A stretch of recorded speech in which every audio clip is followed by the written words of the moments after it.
Doctor Diwakar Jain काफ़ी time से liver के अंदर एक्सपर्टीज़ है इनकी, और उनके ट्रांसप्लांट के विषय में वो एक्सपर्टीज़ रखते हैं। मेरे सवाल हैं और जवाब देंगे doctor Diwakar Jain sir. This is going to be one of the most intense podcast in the medical side and in the health side. कौन कौन से फूड अगर इंक्लूड करते हैं तो बेसिकली हेल्दी फूड के अंदर उसको इंक्लूड कर सकते हैं?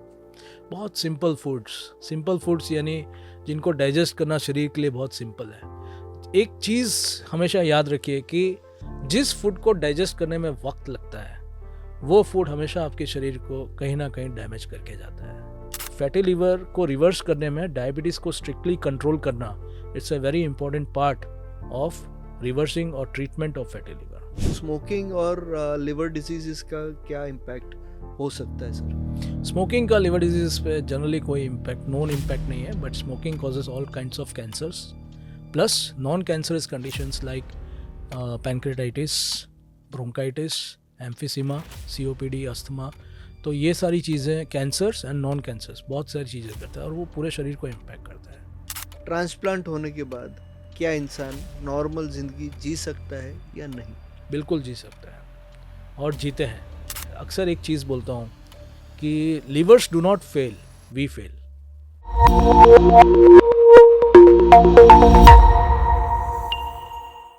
Hello and welcome to Variety with Vishwam.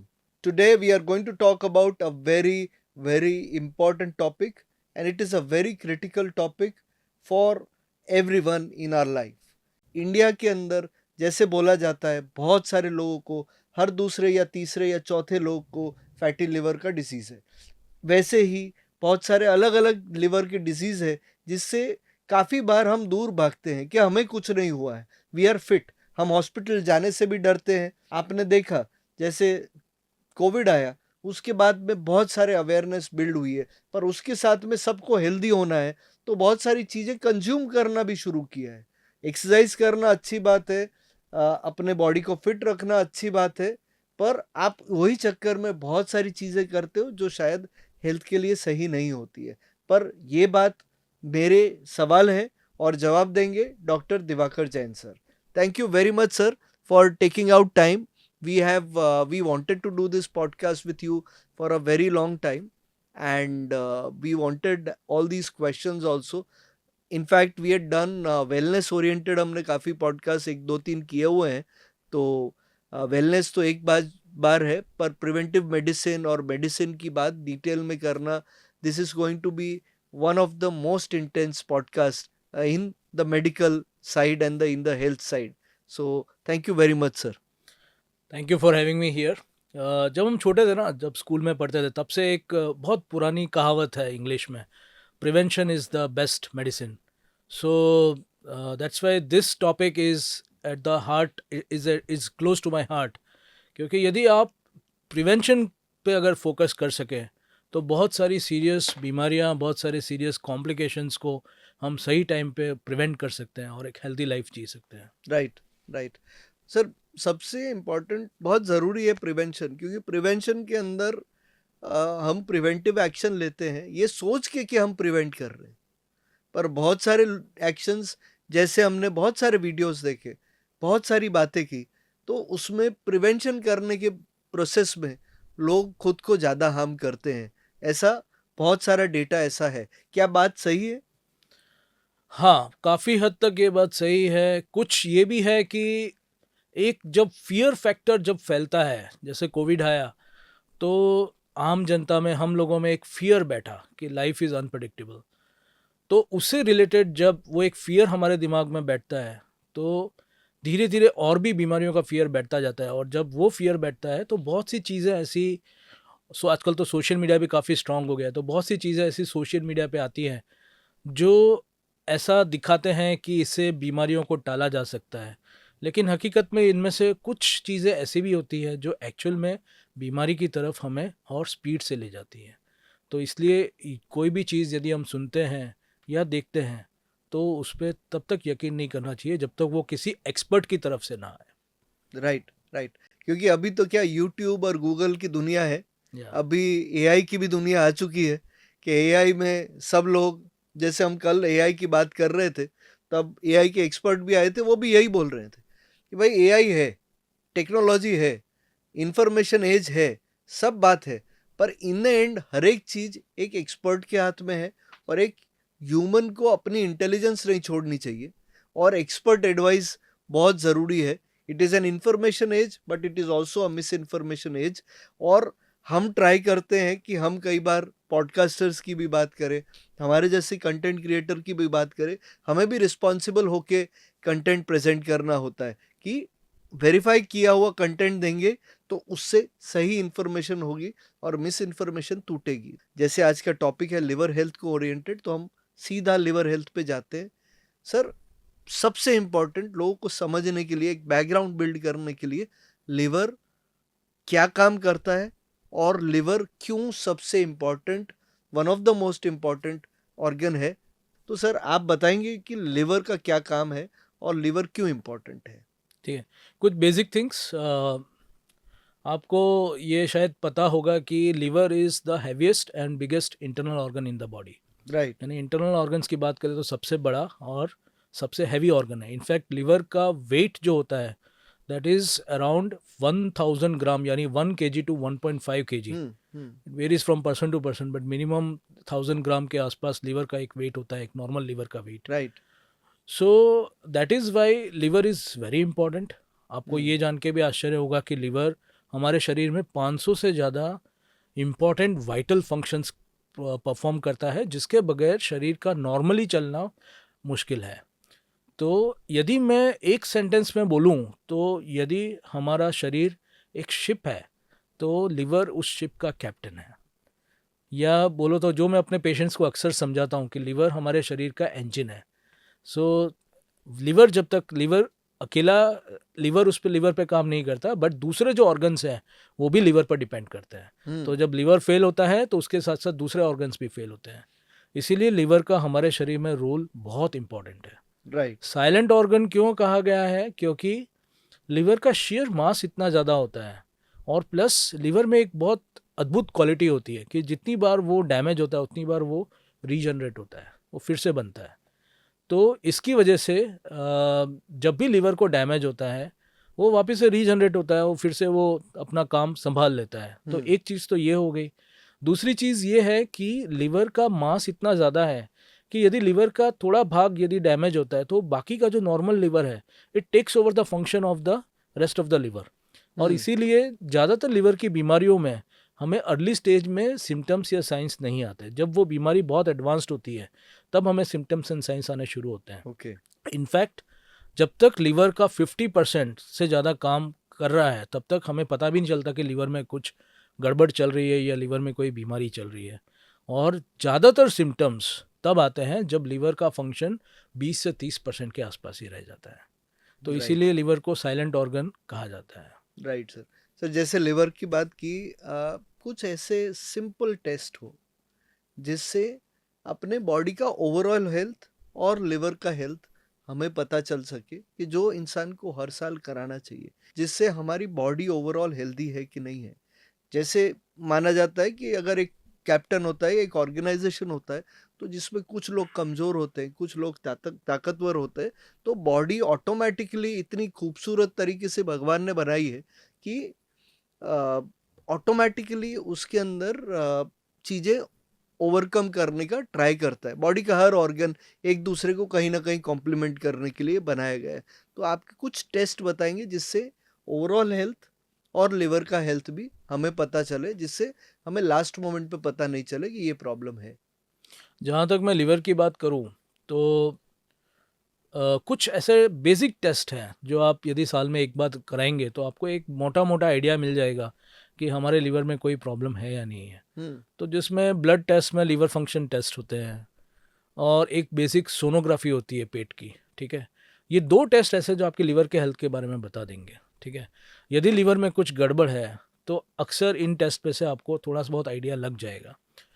कुछ स्पेसिफिक सबसेट ऑफ पेशेंट्स होते हैं जिनको रेगुलर बेसिस पे टेस्ट कराना ज़रूरी है, जैसे कि अल्कोहलिक पेशेंट्स होते हैं, या जिन पेशेंट्स को लिवर की कुछ बीमारियां जैसे हेपेटाइटिस बी या हेपेटाइटिस सी है, या लिवर सिरोसिस है, या किसी पेशेंट का लिवर ट्रांसप्लांट हुआ है, या कोई पेशेंट्स जिनको डायबिटीज़ की बीमारी है, या कोई ऐसे पेशेंट्स जिनको फैमिली हिस्ट्री है, स्ट्रॉन्ग फैमिली हिस्ट्री लीवर की बीमारियों की, तो इन पेशेंट्स को रेगुलर बेसिस पे इन टेस्ट के अलावा और भी दूसरे टेस्ट होते हैं, जैसे फाइब्रोस्कैन होता है, लिपिड प्रोफाइल होता है, सीबीसी होता है, ये टेस्ट भी रेगुलरली कराते रहना चाहिए।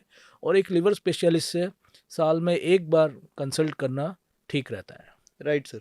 तो सर इसमें जो रोल आता है कि ये टेस्ट कैसी लैब में कराना चाहिए, क्योंकि आज मार्केट में मल्टीपल टाइप्स ऑफ लैब्स है, और कैसी हॉस्पिटल में जाके आप मल्टीपल चीज़ का एनुअल काउंसलिंग कर सकते हो। तो बहुत सारे लोगों के अंदर होता है कि एक जगह एक बार मेरे बाजू वाले से रिपोर्ट करा लिया, फिर किसी और के पास से रिपोर्ट करा लिया, तो हम हर एक के नंबर्स वेरी करते रहते हैं।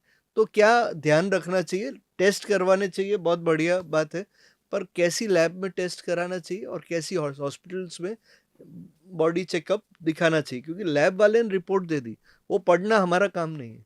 हम क्या करते हैं, हम लैब वो पकड़ते हैं हमको और फिर डॉक्टर उसको बन जाते गूगल हैं। करने के जा ट्राई करते हैं, या तो कोई पहचान वाला है तने आवड़े से, गुजराती में वही सिंपल बात कि तेरे को आता है, तू मेरे को बता ना कि इसके अंदर क्या सही है क्या गलत है। तो लोगों को डर भी रहता है, तो इसकी वजह से वो क्या ट्रस्टेड इंसान के पास जाना चाहते हैं। तो what is your advice in this? इसमें एक्चुअली आपने बहुत अच्छी बात उठाई है। इसमें एक्चुअली मैं एआई का भी एक ऐड करूंगा कि आजकल एआई में भी यदि आप अपने रिपोर्ट्स डाल दीजिए, अपनी क्वेरी डाल दीजिए, तो वहाँ से रिजल्ट्स भी आ जाते हैं कि ये पॉसिबिलिटी हो सकती है। But that can be, as you said in the early part of this talk, that misinformation, this is an era of misinformation. So इसलिए हमें उससे बचना है। तो किस हॉस्पिटल में दिखाना चाहिए? जिस हॉस्पिटल में लीवर के स्पेशलिस्ट अवेलेबल हैं। लीवर के स्पेशलिस्ट कौन होते हैं? तो फिजिशियंस होते हैं, मेडिकल गैस्ट्रोएंटरोलॉजिस्ट होते हैं, हिपेटोलॉजिस्ट होते हैं। ये तीन जो होते हैं वो लीवर के स्पेशलिस्ट होते हैं। तो राइट। आप इन लोगों में से किसी को भी कंसल्ट कर सकते हैं, और यदि ज़रूरत पड़े तो स्पेशलिस्ट जो होते हैं उनके पास जा सकते हैं। किन Right. लेबोरेटरी से कराना चाहिए? बहुत सी स्टैंडर्ड लेबोरेटरीज़ हैं जिनका जनरली अगर आप किसी जगह पे कुछ टाइम से रह रहे हैं तो आपको आइडिया लग जाता है कि ये लेबोरेटरी के रिपोर्ट्स अच्छे होते हैं। फिर भी जहाँ कन्फ्यूजन है वहाँ पे अपने डॉक्टर से परामर्श लीजिए कि सर मैं कौन सी लेबोरेटरी में कराना ठीक है, ये लेबोरेटरी है यहाँ पे रिपोर्ट कराना ठीक है। आपके डॉक्टर आपके बेस्ट गाइड्स होंगे। राइट। यानी अपने को इंश्योर करना है कि भाई खुद डॉक्टर नहीं बने, और बिल्कुल। खुद हर एक चीज़ का एक एक्सपर्ट होता है, हर एक चीज़ का एक नॉलेजेबल बंदा होता है, तो वो हम ना करें। तो that is where we have to ensure that we take advice from the experts. Thank you very much for sharing this. As we are moving into a more controversial area, that is fatty liver, और उसके बारे में बहुत सारे myths है, बहुत सारी बातें हैं। तो सर ये फैटी लिवर होता क्या है? यस।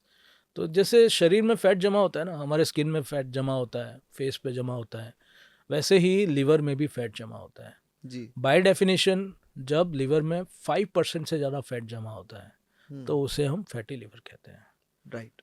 और आज से 10 साल पहले यदि मैं बात करूँ तो मैं खुद मेडिकल प्रैक्टिस में ऑलमोस्ट 20 साल से ज़्यादा हूँ।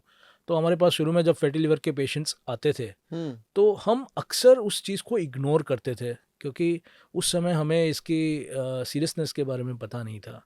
लेकिन आज फैटी लिवर एक्चुअल में एक सीरियस डिजीज़ की तरह आई है। और उस चीज़ पे जाने से पहले मैं एक चीज़ बोलूँगा कि लिवर की ज़्यादातर बीमारियाँ लाइफस्टाइल डिजीज़ेज़ हैं। ओके। इसीलिए मैं हमेशा अक्सर एक चीज़ बोलता हूँ कि livers do not fail, we fail.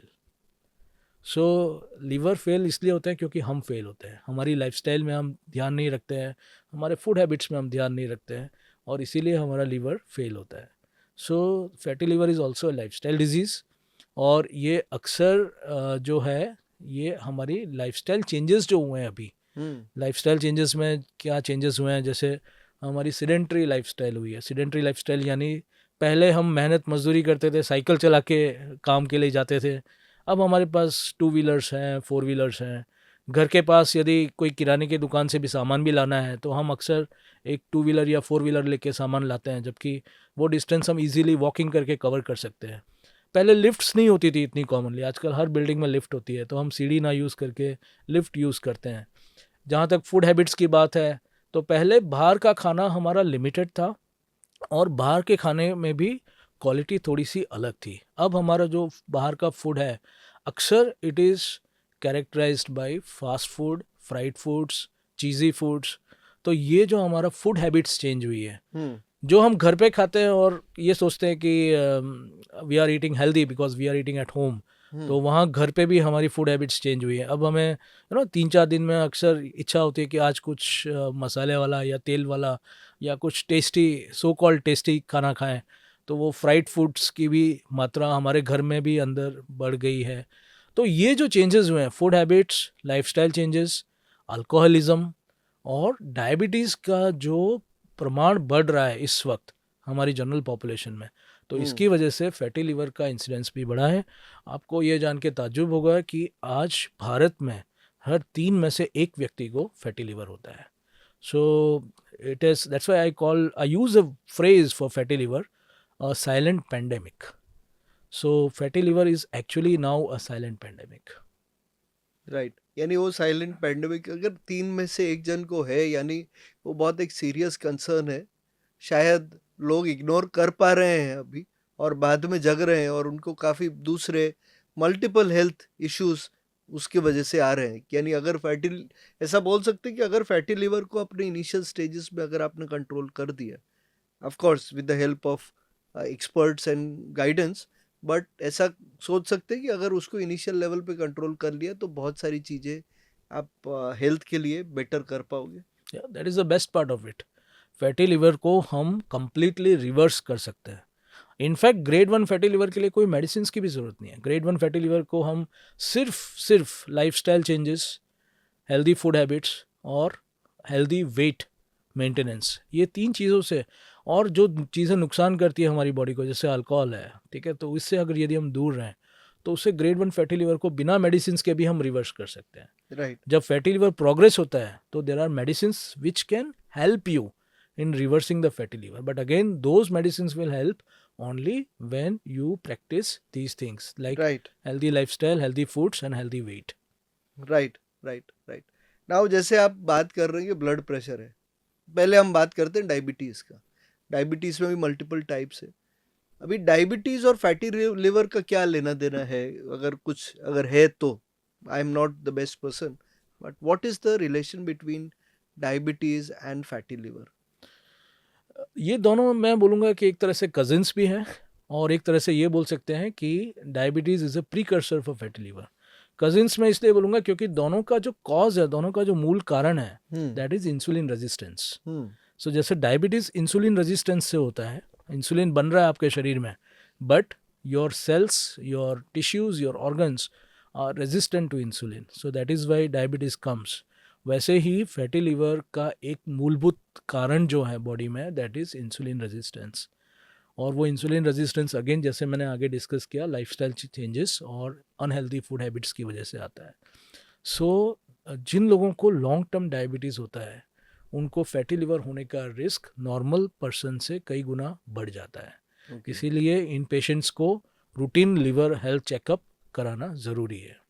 So this is the relation between diabetes and fatty liver. Okay. And in fact fatty liver को reverse करने में diabetes को strictly control करना, it's a very important part of reversing or treatment of fatty liver. Right. पर sir अपने बात तो जो आती है मेजरली, अगर इलनेस की बात आती है या एकदम से डेथ होने की बात आती है, तो बात मेजरली आती है कि भाई हार्ट अटैक आ गया, ब्लड प्रेशर था, फिर उसको अंदर से उनको हार्ट डिजीज़ हुआ, डायबिटीज़ हुआ, और मल्टीपल ऑर्गन फेलियर हुआ, स्टेज बाय स्टेज आगे बढ़ते हैं वैसे। और अपने यहाँ पे लिवर का इतनी बात नहीं होती, उसका क्या रीज़न है सर? Lack of awareness. आज से 5-7 साल पहले लीवर के बारे में ज़्यादा अवेयरनेस हमें नहीं थी, और जिस चीज़ के बारे में हम ज़्यादा अवेयर नहीं होते, वही चीज़ हमारे लिए सबसे बड़ा जी का जंजाल बन जाती है। तो वही चीज़ आज हम फेस कर रहे हैं कि लिवर हेल्थ प्रॉब्लम्स अब जिस तादाद में बढ़ी है, अगर यदि आप देखेंगे अपने आसपास, ऐसी फैमिलीज़ बहुत कम होगी जिनके कांटेक्ट में कोई लिवर सिरोसिस या फैटी लिवर का कोई पेशेंट ना आया हो।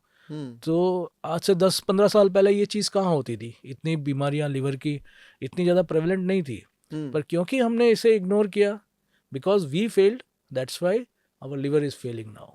सो राइट। इसीलिए that is what we are paying for. लेकिन अब धीरे धीरे लोगों में अवेयरनेस भी आ रही है, गवर्नमेंट भी काम कर रही है ओबेसिटी पे। यदि हम जानते हैं कि हमारे प्रधानमंत्री साहब ने कुछ साल पहले एक अवेयरनेस टॉक भी दिया था, लेक्चर भी दिया था। So obesity is again very strong precursor for liver diseases like fatty liver and later on liver cirrhosis. तो इस तरह से सरकार भी उसमें काम कर रही है, नई नई मेडिसिन भी आ रही हैं और लोगों में भी धीरे धीरे अवेयरनेस आ रही है। And I am very hopeful that we'll be able to control this problem in the near future. Right. Right. Sir, एक और बात कि जैसे आपने बात की कि 500 ओवर फंक्शंस, लिवर बहुत सारे फंक्शन करता है। अराउंड मैंने कहीं पढ़ा था 400-500 कुछ फंक्शन वो रेगुलरली करता रहता है। क्या फ्रीक्वेंसी पे, I will not be the best person, but या पर बहुत सारे फंक्शन जैसे 300-400 फंक्शंस करता है। तो सर, लीवर, ये 300-400 फंक्शंस होते हैं, उसमें मेन ड्यूटी क्या होती है लीवर की? This a very good question. Liver के जो मेन इंपॉर्टेंट फंक्शंस हैं उसे यदि हम वर्गीकरण कर सकें तो तीन चार और डिवाइड कैटेगरीज में डिवाइड कर सकते हैं। एक है प्रोडक्शन। तो liver is a big production house for many things. जैसे कि शरीर में लगभग 80 to 90% प्रोटीन्स वो लिवर के अंदर बनते हैं और उनमें से बहुत इंपॉर्टेंट वाइटल प्रोटीन्स भी होते हैं, जैसे प्रोथ्रोम्बिन है जो हमें ब्लड क्लॉटिंग में हेल्प करता है। फिर अल्ब्यूमिन है जो हमें हमारे मसल मास को प्रिजर्व करने में हेल्प करता है। इसके अलावा सी रिएक्टिव प्रोटीन है जो इन्फेक्शंस को फाइट करने में हेल्प करता है। इसके अलावा बहुत से इम्यून फैक्टर्स होते हैं जो लिवर के अंदर बनते हैं, तो हमारी इम्यूनिटी को मेंटेन करने में भी लिवर का एक बहुत बड़ा रोल है। बाइल, पित्त, जो फैट्स को डाइजेस्ट करने में हेल्प करता है, वो भी लिवर में ही बनता है। इसके अलावा कोलेस्ट्रॉल जो है जो फैट को ट्रांसपोर्ट करने में हेल्प करता है, तो कोलेस्ट्रॉल भी लिवर ही बनाता है।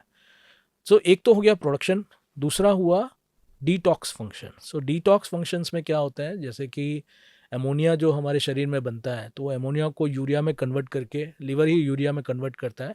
Urea is the innocent component of ammonia. So वो काम भी लिवर करता है। इसके अलावा शरीर में किसी भी रास्ते से, फूड से या एनवायरनमेंट से टॉक्सिन्स और पॉइजन्स जो हम रोज़ लेते हैं तो वो भी डिटॉक्स करने का काम लिवर ही करता है। Then there is a function called excretory function, यानी कि जो बिलिरुबिन जो बनता है वो बिलिरुबिन को एक्सक्रीट करने का काम भी लिवर करता है। सो ये जो मेजर फंक्शंस हैं ये लिवर के जो फंक्शंस हैं, and these are the very vital functions जो जी। लिवर परफॉर्म करता है। राइट।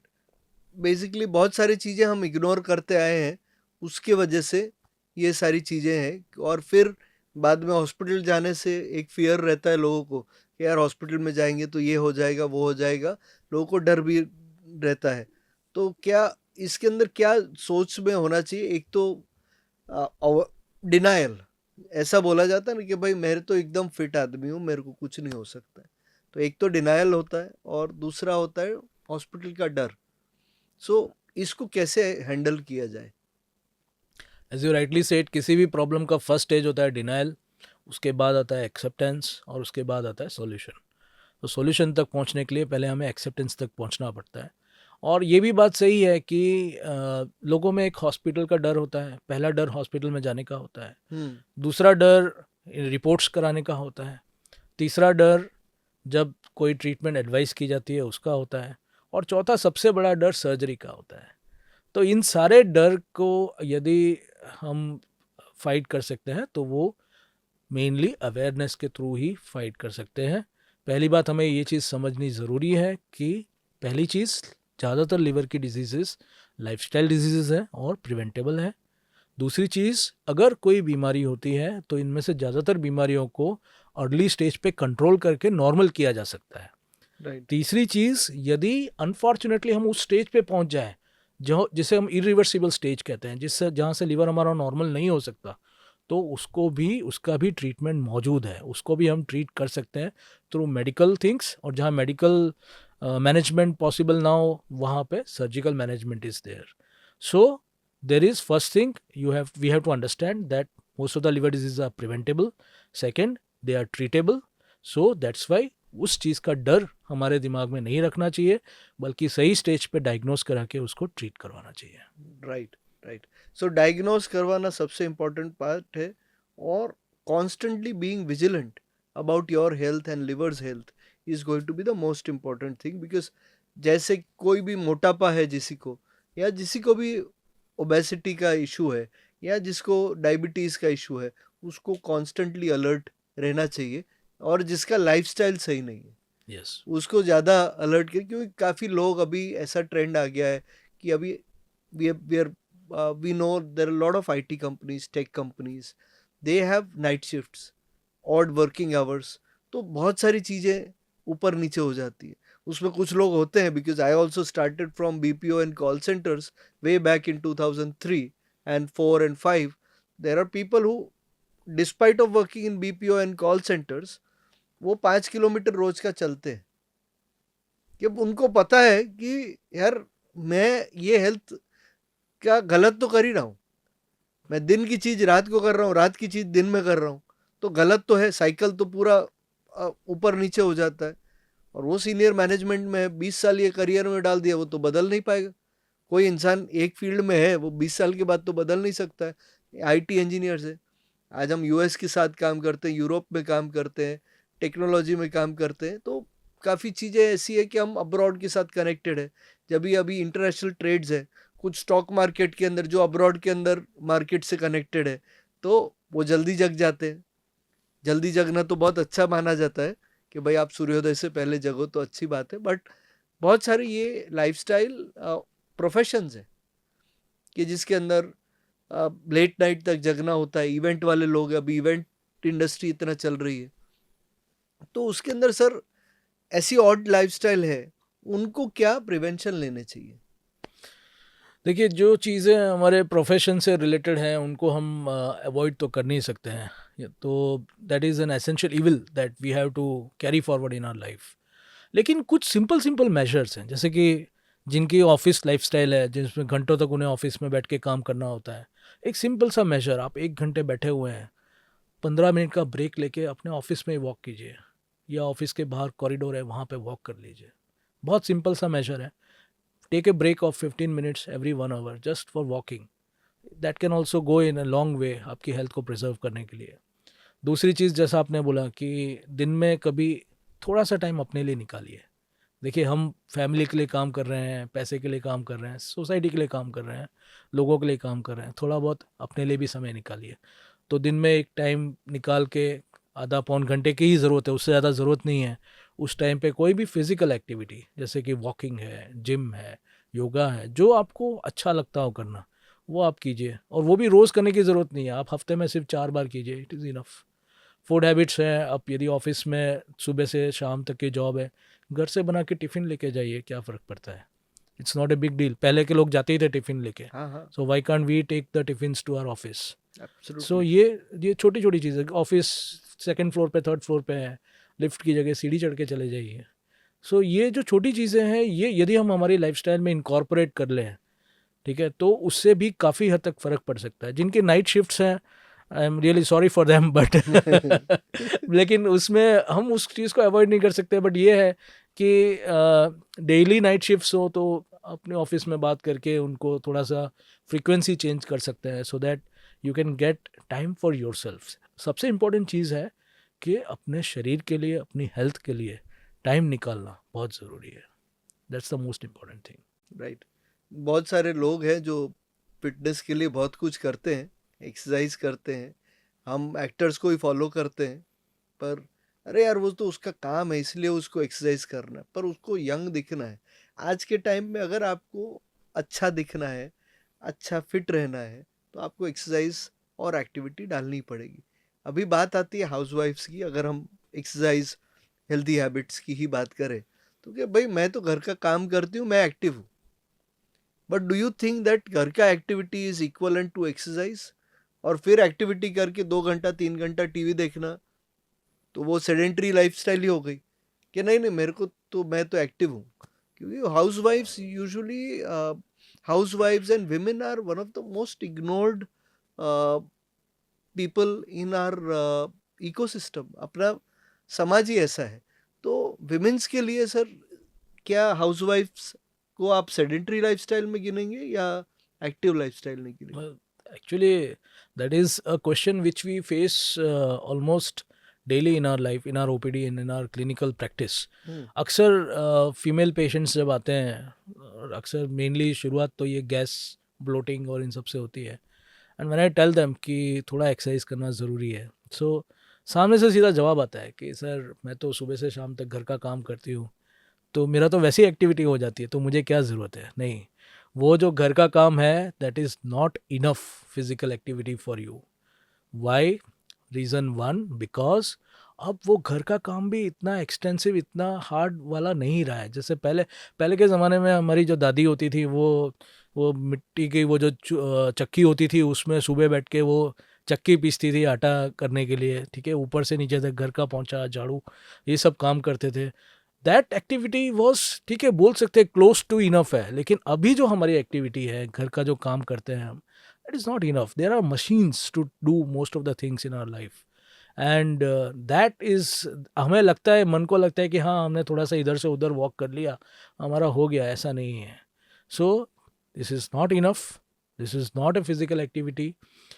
हाउसवाइफ्स हो, उन्हें भी डेली अपने लिए थोड़ा सा टाइम निकाल के फिजिकल एक्टिविटी करना ज़रूरी है। डेली नहीं तो हफ्ते में 4 बार, जैसे मैंने कहा, 45 minutes of physical activity which can be either walking या योगा या जिम, जो आपको पसंद हो, लेकिन वो करना बहुत ज़रूरी है। Right, right. और सर अभी बात आती है कुछ लाइफस्टाइल चेंजेस की। एक्सरसाइज एक बात हमने कर ली है, अभी मेन आता है फूड। काफ़ी सारे शास्त्रों में भी बोला जाता है कि food is the biggest medicine. क्या ये बात सही है? I would add food is the biggest medicine and food can be the biggest poison for your body also, यदि हमने ध्यान ओके। नहीं रखा तो। So yes, it's very हाँ, नहीं, true. हर एक It's चीज very के दो true. पहलू है। Yes. जहर भी बन सकता है, वही हाँ, अमृत बन सकता है। बिल्कुल। आपको कैसे लेना है? आपका बॉडी मंथन करने के लिए है, पर इतना भी यूज नहीं कर दें यस। कि बॉडी भी बोले कि भाई बस कर, अब हो गया। अभी और हम बात करेंगे सर, फूड में कौन कौन से फूड अगर इंक्लूड करते हैं तो बेसिकली हेल्दी फूड के अंदर उसको इंक्लूड कर सकते हैं। बहुत सिंपल फूड्स यानी जिनको डाइजेस्ट करना शरीर के लिए बहुत सिंपल है। एक चीज़ हमेशा याद रखिए कि जिस फूड को डाइजेस्ट करने में वक्त लगता है, वो फूड हमेशा आपके शरीर को कहीं ना कहीं डैमेज करके जाता है। तो सिंपल फूड्स यानी ग्रीन वेजिटेबल्स हैं, फ्रेश फ्रूट्स हैं, एंटीऑक्सीडेंट्स कुछ फूड्स में होते हैं जो हमारे अक्सर जो ट्रेडिशनल फूड्स है जिसमें बहुत कॉमनली यूज़ किया जाता है, जैसे कि टर्मरिक है, हल्दी है, अदरक है या गार्लिक है, ठीक है। इसके अलावा होल ग्रेन्स हैं। पहले हमारे यहाँ आटे, ये गेहूं की या ज्वार की या बाजरे की, ये सब रोटियां बनती थी, तो ये होल ग्रेन्स में आते हैं। मैदा है, this is not whole grain, ठीक है। तो ये जो ग्रेन्स होते हैं ये होल ग्रेन्स है। रागी है, ये सब होल ग्रेन्स है। बाजरा है, तो ये चीज़ें फ़ायदा करती हैं। इसके अलावा लीन प्रोटीन्स होते हैं। लीन प्रोटीन्स यानी कि कठोर होता है, मूंग है, मोठ है, चना है, रमास है, ये सब जो कठोर होता है, they are lean proteins. Lean proteins यानी जिनमें प्रोटीन की मात्रा सबसे ज़्यादा हो और दूसरे जो इंग्रेडिएंट्स होते हैं वो कम हो, तो ये लीन प्रोटीन्स हैं, ये भी हेल्प करते हैं हमें। तो ये जो फूड्स है, नॉन वेजिटेरियंस होते हैं उनके लिए एग वाइट्स, एग का white portion, yellow portion contains fat, cholesterol बढ़ाता है। White portion is a lean protein, ठीक है। चिकन है, फिश है, तो ये सब जो है दे आर लीन प्रोटीन्स। तो ये जो फूड्स है ये they are the friends of liver. तो ये लिवर को हेल्दी रखने में काफ़ी हेल्प करते हैं। राइट। सर हम बात करेंगे अब मॉडर्न डे कुकिंग की। फास्ट मोमेंटम वाली ज़िंदगी है हमारी। अभी अहमदाबाद है, अहमदाबाद में ओलंपिक आ रहा है, ओलंपिक में कॉमनवेल्थ आ रहा है, सबको दौड़ना है, सबको पैसा बनाना है। पर एक चीज़ हम इग्नोर करते हैं, वो है कि हम क्या खा रहे हैं। कभी हम बाहर जा रहे हैं, काम कर रहे हैं, तो चलो यहाँ से पिकअप कर लेते हैं। भी फास्ट फूड का टाइम। फास्ट फूड यानी पहले फास्ट फूड माना जाता था कि जो 15-20 मिनट में बन जाए। अभी फास्ट फूड ऐसा होता है कि भाई 3 मिनट में बन जाए। ड्राइव थ्रू वाला ज़माना है। कोई ब्रांड की बात नहीं कर रहे, पर ड्राइव थ्रू वाला ज़माना है कि गाड़ी लिया, वहाँ पे गए, उसको बोला ये दे दे, उसने दे दिया, आगे बढ़े। सोचना भी नहीं है कि हम क्या खा रहे हैं, हमें सिर्फ पेट भरना है। कई बार ऐसे सिचुएशन आई है, हम भी थोड़ी फास्ट लाइफ, कई बार शूट के बीच में टाइम होता है, नहीं होता है, टीम को भी फेस करते हैं कि क्या हम हेल्दी मिलेगा वो टाइम पे। तो वो टाइम पे क्या किया जाए कि ये जो फास्ट फूड की आदत है, ये टाइम नहीं है, वो सवाल के लिए आप क्या कहेंगे? We are actually living in a fast era. तो हमारी लाइफ फास्ट है, हमारा फूड फास्ट बनता है, फास्ट खाया जाता है। हमारे वीडियो गेम्स, आप आजकल बच्चों के वीडियो गेम्स देखो कितने फास्ट है, फटाफट फटाफट उंगलियां चलती है ना। तो एवरीथिंग इज़ फास्ट। आप टीवी पे देखते हैं चैनल्स, फास्ट फास्ट स्क्रॉल करना है, आप एक चैनल पे ज़्यादा लंबे टाइम तक रह नहीं पाते हो। इंस्टाग्राम देख रहे हो, एक रील देखा हार्डली 10-20 सेकेंड्स और सो, और उसके बाद तुरंत उसको स्क्रॉल किया। So we are in a fast era. So when you live in a fast era, your health also can deteriorate very fast. And सबसे इम्पॉर्टेंट चीज़ है कि जो खाना फास्ट बनाया जाता है, आप रेस्टोरेंट में जाते हैं, आपको लगता है 5-10 मिनट में हमारा खाना सर्व हो जाना चाहिए। भाई वहाँ जाके पूछते हैं कौन सी चीज़ सबसे जल्दी बन सकती है, वो बोलेगा सर सैंडविच रेडी है, फटाफट बना के दे देते हैं।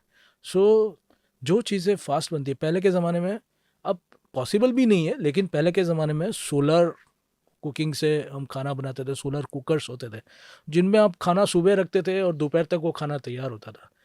सो खाना जितना फास्ट बनता है उसके न्यूट्रिएंट्स उतनी जल्दी डिस्ट्रॉय होते हैं, पहली चीज़।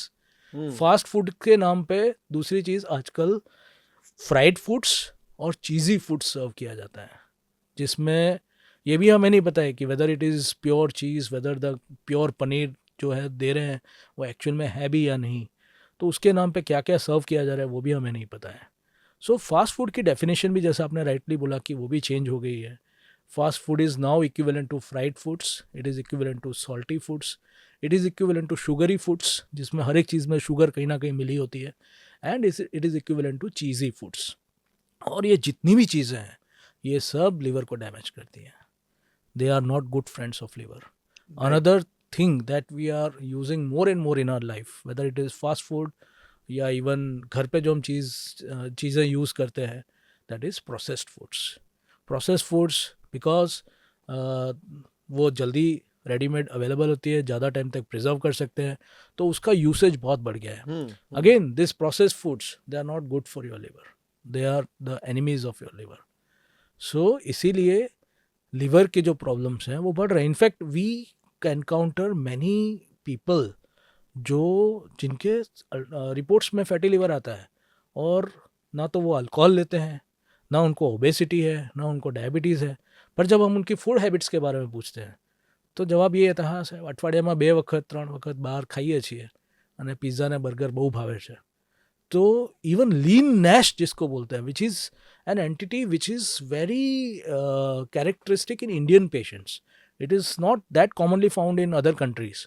ये हमारे देश में सबसे ज़्यादा पाया जाता है। लीन नैश, लीन यानी इंसान पतला है, मोटा भी नहीं है, लेकिन उसका लिवर खराब होना शुरू हो गया है, and that is because of the unhealthy food habits so called fast food. तो इसलिए I know we cannot avoid it altogether, लेकिन यस उसको हम रिस्ट्रिक्ट कर सकते हैं, that is the most important thing. Right. और सर ये our lot of diet is carbohydrate driven, तो उसका और कोई लिवर का कोई लेना देना है या नहीं है? या कार्बोहाइड्रेट्स में भी कुछ अच्छे कार्बोहाइड्रेट्स होते हैं, कुछ खराब कार्बोहाइड्रेट्स होते हैं। जो कॉम्प्लेक्स कार्बोहाइड्रेट्स होते हैं they are not good for our body, because again जैसे मैंने शुरू में बोला था कि उन्हें डाइजेस्ट करने में बहुत वक्त लगता है। तो कॉम्प्लेक्स कार्बोहाइड्रेट्स यानी एज आई सेड जो मैदा है, that is a kind of complex carbohydrate. जो प्रोसेस्ड फूड्स हैं दे बिकम कॉम्प्लेक्स कार्बोहाइड्रेट्स। जो रीहीटेड ऑयल हम यूज़ करते हैं, ठीक है, तो उसमें अगेन जहाँ तक कार्बोहाइड्रेट से थोड़ा और आगे जाके मैं फ़ैट की बात कर रहा हूँ, तो उसमें अनसेचुरेटेड फैट की जगह सैचुरेटेड फैट हो जाता है। So all these things they are not easily digestible. So जो कॉम्प्लेक्स कार्बोहाइड्रेट्स हैं they are not easily digestible, and what happens, they convert to fats and get deposited in the body either under the skin or in the internal organs like liver. जो simple carbohydrates हैं, जैसे कि मैंने आगे बात की, whole grains, गेहूँ है, रागी है, बाजरा है, ज्वार है, ये सब चीज़ें नुकसान नहीं पहुंचाती, लेकिन यदि आपने उस चीज़ को ज़्यादा मात्रा में लिया, आप जितना उसको डाइजेस्ट कर रहे हैं, बर्न कर रहे हैं, उससे ज़्यादा आप ले रहे हैं, तो obviously anything would be harmful to your body. Right sir, not taking much of time in this, but we last question which we had talking about is, कुछ वीडियोस मैंने देखे थे, उसके अंदर ये बताया कि virgin olive oil is more healthy, and जो सीड ऑयल्स है जिसको हम बार बार यूज़ करते हैं तो उसके वो काफ़ी अनहेल्दी माना जाता है। अब कुछ सीड के तेल कुकिंग के अंदर आए ही नहीं थे, पर अभी उसको हेल्दी बता के बहुत सारे तेल की ऐड होती है उसके अंदर कि ये हेल्दी तेल है, तो और ये हेल्दी तेल नहीं है, तो उसके लिए क्या बताएंगे आप? मैं दो चीज़ें बोलूँगा इसमें। पहली चीज़ कि कोई भी ऑयल हेल्दी नहीं होता है, ठीक है, लेकिन यदि आप ऑयल को अपनी ज़िंदगी से बिल्कुल निकाल दें तो वो भी अनहेल्दी है। सो फर्स्ट थिंग इज़, कोई भी ऑयल आप लो, it should be in moderation. That's the key to have a healthy life. अगर आप वर्जिन ऑलिव ऑयल भी ले रहे हैं और रोज़ कुछ तली हुई चीज़ें, फ्राइड फूड्स खा रहे हैं, it's not going to be healthy for your body. Second चीज़ जो मैंने बात की थी कि रीहीटिंग इज़ नॉट हेल्दी। तो जो तेल आपने एक बार यूज़ किया, उसको यदि आप बार बार रीहीट कर रहे हैं तो दैट ऑयल बिकम्स अनहेल्दी। कोई भी ऑयल हो, उसको आप यदि बार बार रीहीट करेंगे तो it becomes unhealthy for your body. Right. So can we say that there are some traditional practices if that we have missed out, कि भाई स्लो कुकिंग हो गया, ऑयल को हीट करना, वो सारी चीज़ें जो थी, और हमारा ट्रेडिशनल थाली जो था कि जहाँ पे हम पैदा हुए हैं, हमें वहाँ का खाना जो बरसों से चल रहा है उसको हम अगर थोड़ा बहुत कंटिन्यू करें तो उससे अपनी हेल्थ बेटर हो सकती है? बिल्कुल, we are missing out on traditional food practices, that is why we are missing out on normal health, and that's why we are facing diseases. ऐसा, आप यदि गुजरात में रह रहे हैं तो यहाँ पे जैसे कोई एक तेल ज़्यादा यूज़ होता है, यदि आप नॉर्थ इंडिया में जा रहे हैं तो वहाँ पे कोई और प्रकार का तेल यूज़ होता है।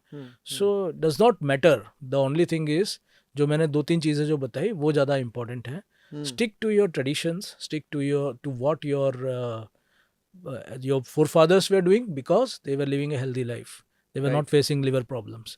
तो अगर उनको लिवर प्रॉब्लम्स नहीं हो रही थी तो कुछ तो वो सही कर रहे थे और कुछ हम गलत कर रहे हैं जो हमें नहीं करना चाहिए। Right, right.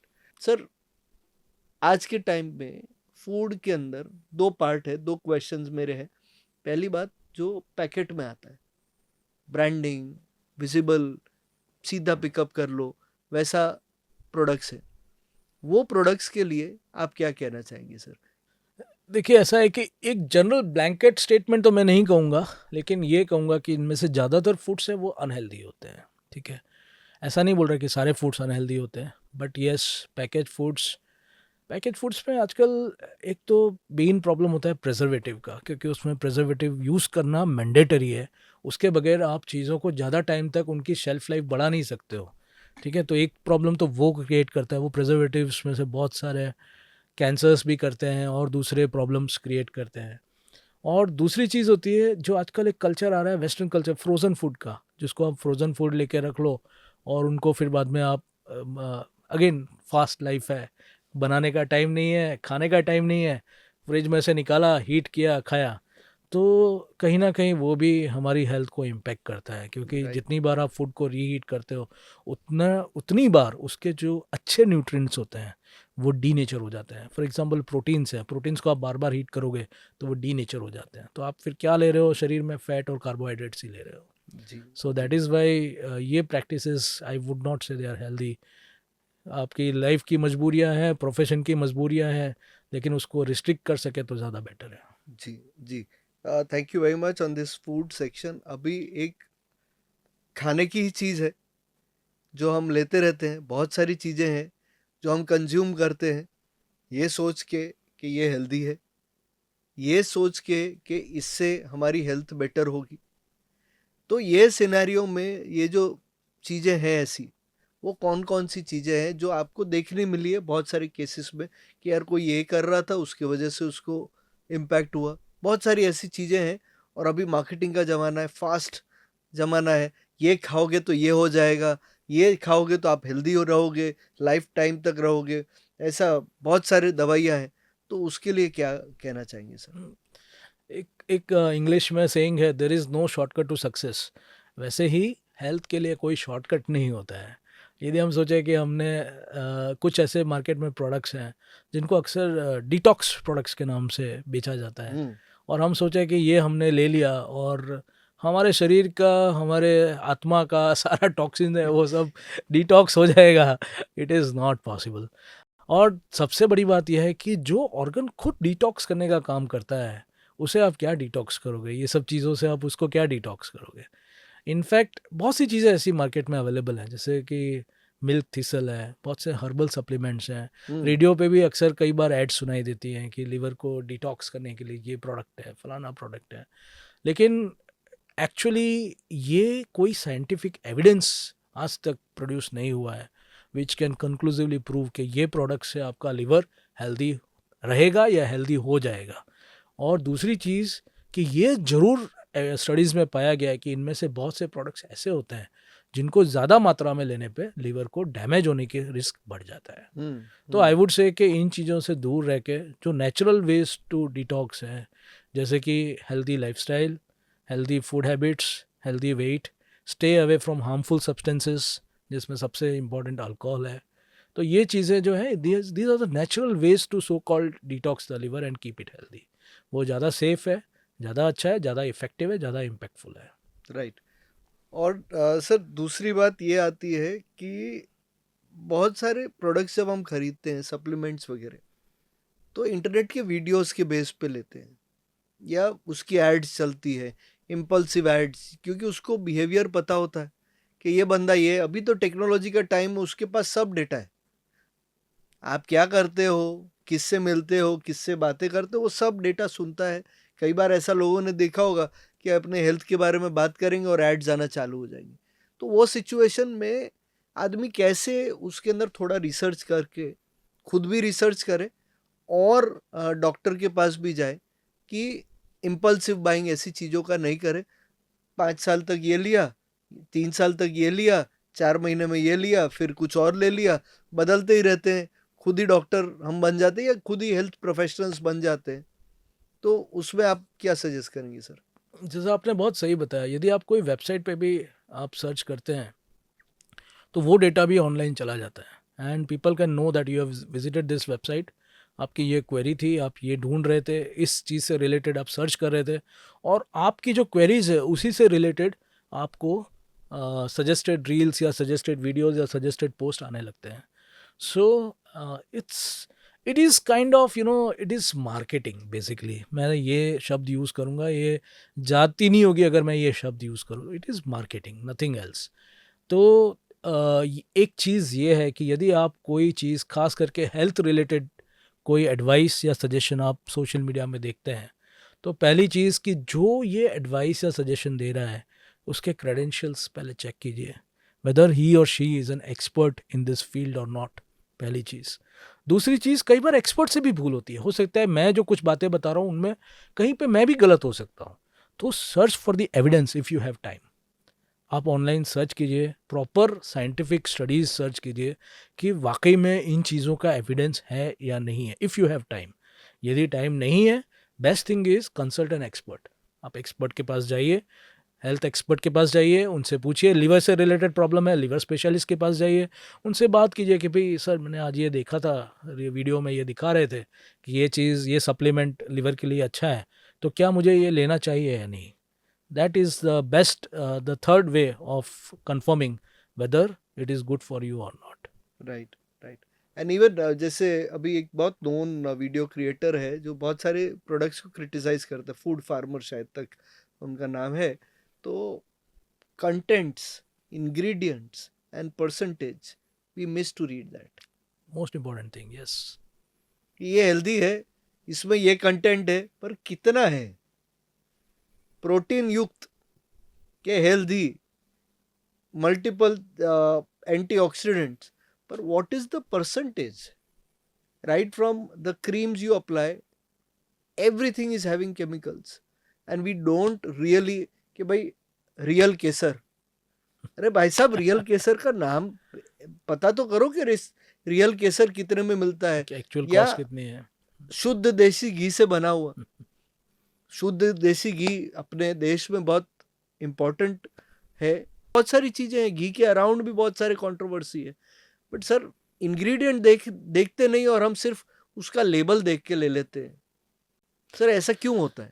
तो दो तीन चीज़ें इसमें हैं। पहली बात तो हम पैसा बचाने की ट्राई करते हैं, और पैसा हम सबसे ज़्यादा कहाँ बचाते हैं? अपनी हेल्थ पे ही सबसे ज़्यादा पैसा बचाने की ट्राई करते हैं। आज हमें मूवी देखने जाना है, हम 1000 रुपये 2000 रुपये खर्च करके आ जाएंगे, पॉपकॉर्न खा के आ जाएंगे, दूसरे 1000 रुपये के पॉपकॉर्न खा लेंगे, वहाँ पे कुछ खा और खर्चा करके आ जाएंगे। लेकिन जहाँ पे फूड प्रोडक्ट्स लेने की बात आती है या हेल्थ से रिलेटेड कोई चीज़ लेने की बात आती है, हम दो चीज़ हाथ में लेके देखते हैं कि भाई ये 100 रुपये सस्ती है तो ये चीज़ लेते हैं, ये चीज़ क्यों लें? तो पहली चीज़ तो ये हो गई। दूसरी चीज़, इंग्रेडिएंट्स हम कभी पढ़ते नहीं, हमारे पास टाइम नहीं है, we are living a fast life, so हम इंग्रेडिएंट्स नहीं देखते। इनफैक्ट एक टीवी में सीरीज़ आती है which focuses on supporting the startups and companies which are trying to come up. तो अभी मैं 2-3 दिन पहले वो एक देख रहा था, तो उसमें एक कंपनी आई विच सेल्स ऑल नेचुरल प्रोडक्ट, मतलब कुछ भी केमिकल नहीं है। जब आप उसके इंग्रेडिएंट्स पढ़ने शुरू किए तो उसमें एक नहीं 2 केमिकल्स उसमें मिलाए हुए थे। तो you have to read the ingredients by yourself. कोई भी चीज़ अगर मार्केट से लेते हैं तो बाय डिफ़ॉल्ट ये मान के चलिए कि it would not be 100% pure. इसमें कहीं ना कहीं कुछ ना कुछ तो मिलाया गया होगा, क्योंकि वो लोग भी तो पैसा कमाने के लिए बैठे हुए हैं। But try to ascertain that इसमें ऐसी कोई चीज़ नहीं है जो आपको बहुत ज़्यादा नुकसान पहुंचाए। ये बहुत ज़रूरी चीज़ है।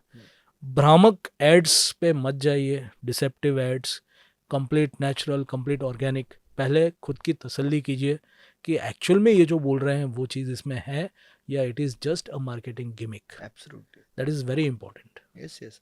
When you want to have healthy, तो हेल्दी के लिए कुछ थोड़ी बहुत कॉस्ट भी लगेगी।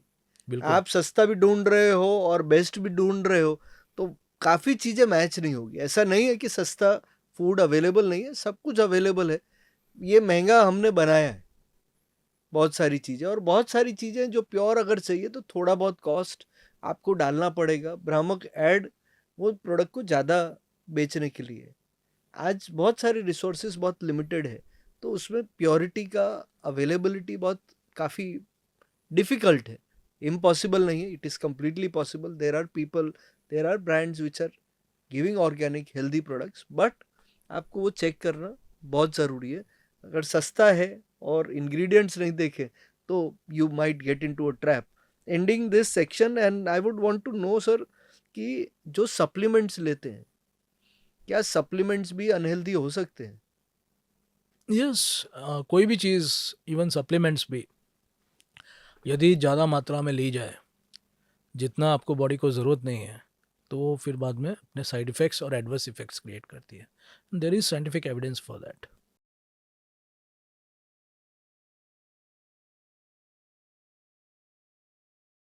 बट कोई भी दवाई लेने से पहले उसका साइड इफ़ेक्ट प्रोफाइल और एडवर्स इफ़ेक्ट प्रोफाइल समझना ज़रूरी है।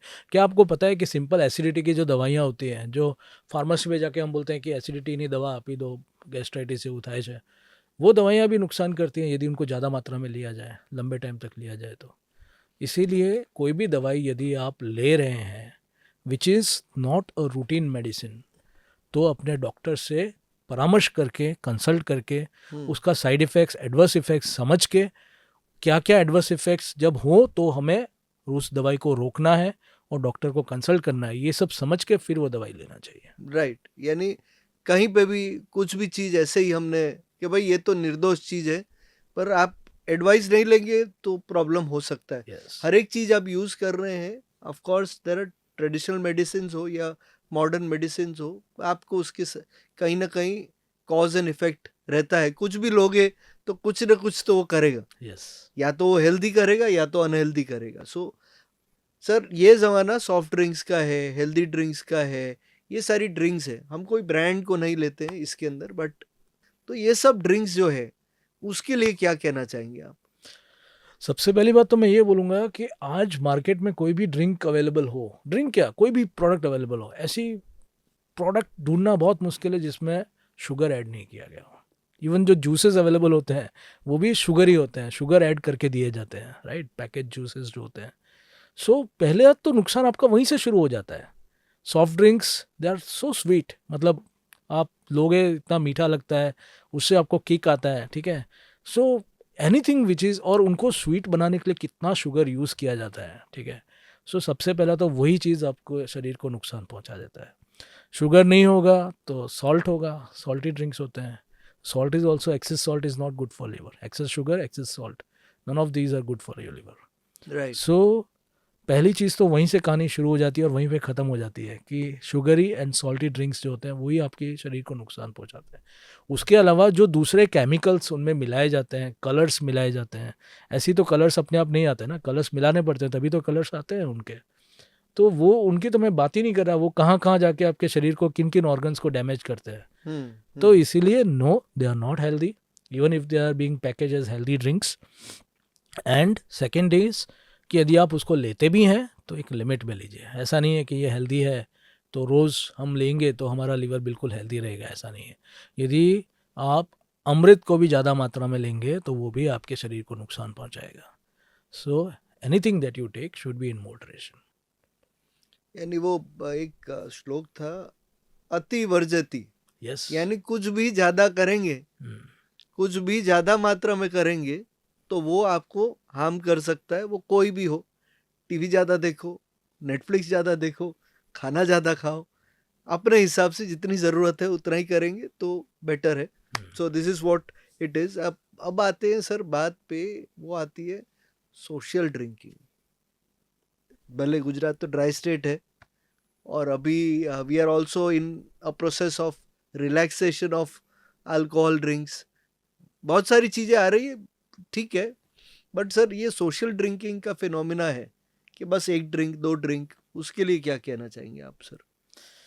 देखो, मैं एक चीज़ बोलूँगा कि जहाँ हमारे लिवर पे इतनी जगहों से हमला हो रहा है, ठीक है, फूड से हमला हो रहा है, ड्रिंक से हमला हो रहा है, हमारी लाइफस्टाइल की वजह से अटैक हो रहा है, एनवायरमेंटल पोल्यूशन है उसकी वजह से अटैक हो रहा है, वहाँ पे आप यदि अल्कोहल की बात करें from the liver point of view, I would say no drinking is safe for alcohol.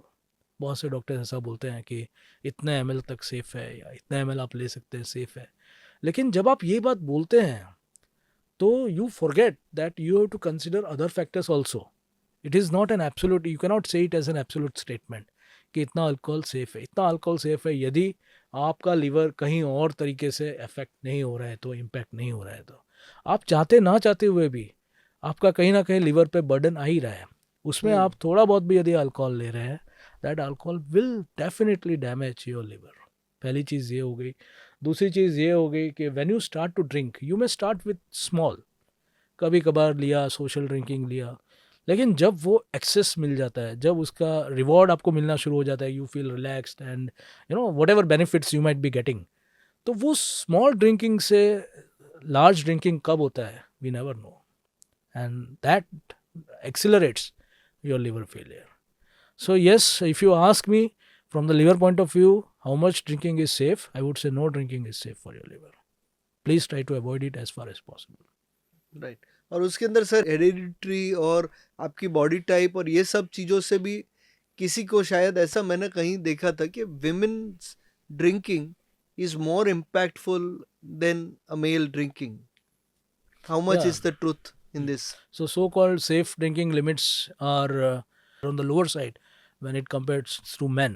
But देखो, ये चीज़ पता करना बहुत मुश्किल है कि कौन सा लिवर ड्रिंकिंग को झेल जाएगा, कौन सा लिवर नहीं. And any liver when you drink for a long time it's going to give away. ठीक है, तो ये रिस्क क्या आप लेना चाहेंगे, ये क्योंकि और कोई तरीका नहीं है जानने का कि आपका लिवर रेजिलेंट है या नहीं है, आपका लिवर अल्कोहल को टॉलरेट कर सकता है कि नहीं कर सकता. Is no way to find it out. Why do want to take that risk, because that risk is about your life and death. Better to avoid it, क्योंकि ऐसा कोई मैंडेटरी तो है नहीं है कि उसके बगैर हम रह ना सके, वेदर इट इज़ मेल्स और whether it is females. Why do we want to indulge in some activity which can be harmful to your liver. Right sir. आगे जाते हुए एडिक्शन की बात करेंगे. जैसे हमने अल्कोहल की बात की, तो अल्कोहल कैसे लिवर को हर्ट करता है? सो अल्कोहल बेसिकली जब आप लेते हैं तो as I said in the first part कि liver is a detox organ. तो वो जितनी चीज़ें हमारे शरीर में आती है उनको कन्वर्ट करता है दूसरे केमिकल्स में. तो जब आप अल्कोहल लेते हो तो अल्कोहल को कन्वर्ट करता है एसिटाल्डिहाइड में लिवर, और जो एसिटाल्डिहाइड है जब वो जमा होना शुरू होता है तो वो लिवर को डैमेज पहुंचाता है. This is how alcohol actually damages your liver. Okay okay. तो ये अभी थोड़ा हम सीरियस टॉपिक्स पे जा रहे हैं, बट उसके बीच में ये अल्कोहल के बाद में स्मोकिंग एक आ गया. तो स्मोकिंग और लिवर डिजीज का क्या इम्पैक्ट हो सकता है सर? स्मोकिंग का लिवर डिजीज पे जनरली कोई इम्पैक्ट नॉन इम्पैक्ट नहीं है, but smoking causes all kinds of cancers plus non cancerous conditions like pancreatitis, bronchitis, emphysema, COPD, asthma. तो ये सारी चीज़ें कैंसर्स एंड नॉन कैंसर्स बहुत सारी चीज़ें करता है और वो पूरे शरीर को इम्पैक्ट करता है. Right. So it is not good, although it might not harm the liver directly, but it is not good for your body. Right. I would want to say to the viewers that please do not consume anything in extreme quantities, and also addiction is a very big problem. So take help of your family. Try to bring a change in you. It is good for you and your family. And to the people on the part of the family, the men or the people who are addicted, they will never say that they want to quit.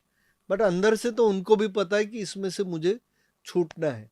तो ये जो situation है, ये catch-22 situation है. घर वाले बोलते हैं छोड़ दो, कुछ घर में तो सोशली एक्सेप्टेबल भी हो जाता है. बहुत सारी आदतें सोशली एक्सेप्टेबल है और वो हर एक समाज की अलग अलग है. तो ये सारी चीज़ों में डी एडिक्शन पे काम करे, हेल्थ पे ध्यान दे. कोई प्रॉब्लम या बीमारी बोल के नहीं आएगी. Because he is a bread earner, because someone is an influential member of the family, does not mean that his health will not impact the family. क्योंकि हेल्थ ही एक ऐसी चीज़ है जो फैमिली को कहाँ से कहाँ ला सकती है. आज की बीमारियों की दवाइयाँ कितनी महंगी है, आप ही जानते सर. यू आर ट्रीटिंग, भले हम एडवांस हो गए हैं पर खर्चा तो है. बहुत सारे लोग, आपको भी पता होगा, पॉलिसी नहीं होती सर. ये हेल्थ पॉलिसी के लिए एक लोग इंश्योरेंस करवा देते हैं, पर हेल्थ पॉलिसी लेने के अंदर चूक जाते हैं. क्या आपको भी ऐसे कुछ ऐसे पेशेंट्स आपको आए कि जिनको पॉलिसी नहीं थी, they were coming from a very economical poor background या वेल टू डू फैमिली में भी उनके लाखों का खर्चा हो गया? वैसे सिचुएशंस आपने देखे हैं सर? अक्सर आते हैं ऐसे पेशेंट्स. और सैड पार्ट कहाँ होता है, जहाँ पे पॉलिसी इंश्योरेंस ना हो, जहाँ पे पैसा भी ना हो और उसकी वजह से पेशेंट्स अब ट्रीटमेंट ना ले पाए. सो that is the saddest part कि आते हैं, नो डाउट खर्चा भी होता है, लेकिन एक बहुत बड़ा वर्ग पेशेंट्स का ऐसा होता है जिनके पास कोई फाइनेंशियल सपोर्ट ना होने की वजह से वो प्रॉपर ट्रीटमेंट लेके नॉर्मल नहीं हो पाते. Right right. यानी ऐसा माना जाए कि हेल्थ पॉलिसी अच्छे लोगों के पास से आप एडवाइस लेके हेल्थ पॉलिसी करवाइए. इंश्योरेंस, हेल्थ पॉलिसीज़, ये सारी चीज़ें बहुत इम्पॉर्टेंट हो जाती है for safety and security of the family. जब मेडिकल चीज़ ऐसी है कि इसमें कुछ अवॉइड नहीं कर पाते. yes. लोगों के घर बिकते हैं, लोगों की कमाई हुई 20-20, 30-30 साल के पैसे लग जाते हैं. बहुत बहुत दुख होता है. और बहुत सारी बात मेल मेंबर जो है वो अवॉइड भी करता है कि भाई मेरे लिए कुछ करने की ज़रूरत नहीं है. तो वही वजह से पॉलिसी नहीं होना, बहुत सारे ऐसे फैक्टर्स हैं जिसकी वजह से. तो आप क्या मैसेज देना चाहेंगे for the people to make sure that क्या चीज़ें होनी चाहिए? Maybe you are not a financial expert, पर आपने जो प्रॉब्लम्स देखे होंगे, बहुत सारे पेशेंट जो आते हैं, तो उनके लिए आप क्या एडवाइस देना चाहेंगे? पहली चीज़ तो ये है कि यदि आप ये सोचते हैं कि आपको कोई बीमारी नहीं हो सकती है तो वो एक भ्रम है आपका. आज के ज़माने में बीमारियों का होना काफ़ी कॉमन है. आप भले ही हेल्दी लाइफस्टाइल और सब कुछ हेल्दी आप कर रहे हैं, लेकिन जो एनवायरमेंटल चेंजेस हैं उनसे आप कहाँ बच के जाओगे. दूसरी चीज़ कि जब हमें पता है कि बीमारियां आने वाली, और ये शरीर है, शरीर में बीमारियां लगना नॉर्मल चीज़ है. हमारे पास कई बार 60 ईयर्स 50 ईयर्स के पेशेंट्स आते हैं, સાહેબ આજ સુધી એક કઈ દવા લીધી નથી જિંદગીમાં, ડૉક્ટરનું મોઢું પણ નથી જોયું, लेकिन लीवर फेल हो गया एकदम से. Because it's a human body. Machine में जैसे प्रॉब्लम्स आ सकते हैं वैसे शरीर में भी प्रॉब्लम्स आ सकते हैं. And with the increasing health cost, जहाँ आपके ट्रीटमेंट के चार्जेस बढ़ते जा रहे हैं, it is always the best policy to have a financial arrangement for untoward event. जब कोई ऐसी इवेंट आए, अनफॉर्चुनेट इवेंट आए, तो उसके लिए फाइनेंशियली हमें तैयार होना बहुत ज़रूरी है, क्योंकि यदि पैसा हमारे पास रहेगा तो हम अच्छे ट्रीटमेंट और ईजीली हमें ट्रीटमेंट मिल सकता है, स्मूथली मिल सकता है। ऐसा नहीं है कि गवर्नमेंट हॉस्पिटल्स में अवेलेबल नहीं है, लेकिन बहुत सी बीमारियां ऐसी हैं जिनका ट्रीटमेंट गवर्नमेंट हॉस्पिटल्स में पॉसिबल नहीं भी हो पाता। तो ऐसे सूरत में फाइनेंशियली हमें तैयार रहना बहुत ज़रूरी है। Right, right.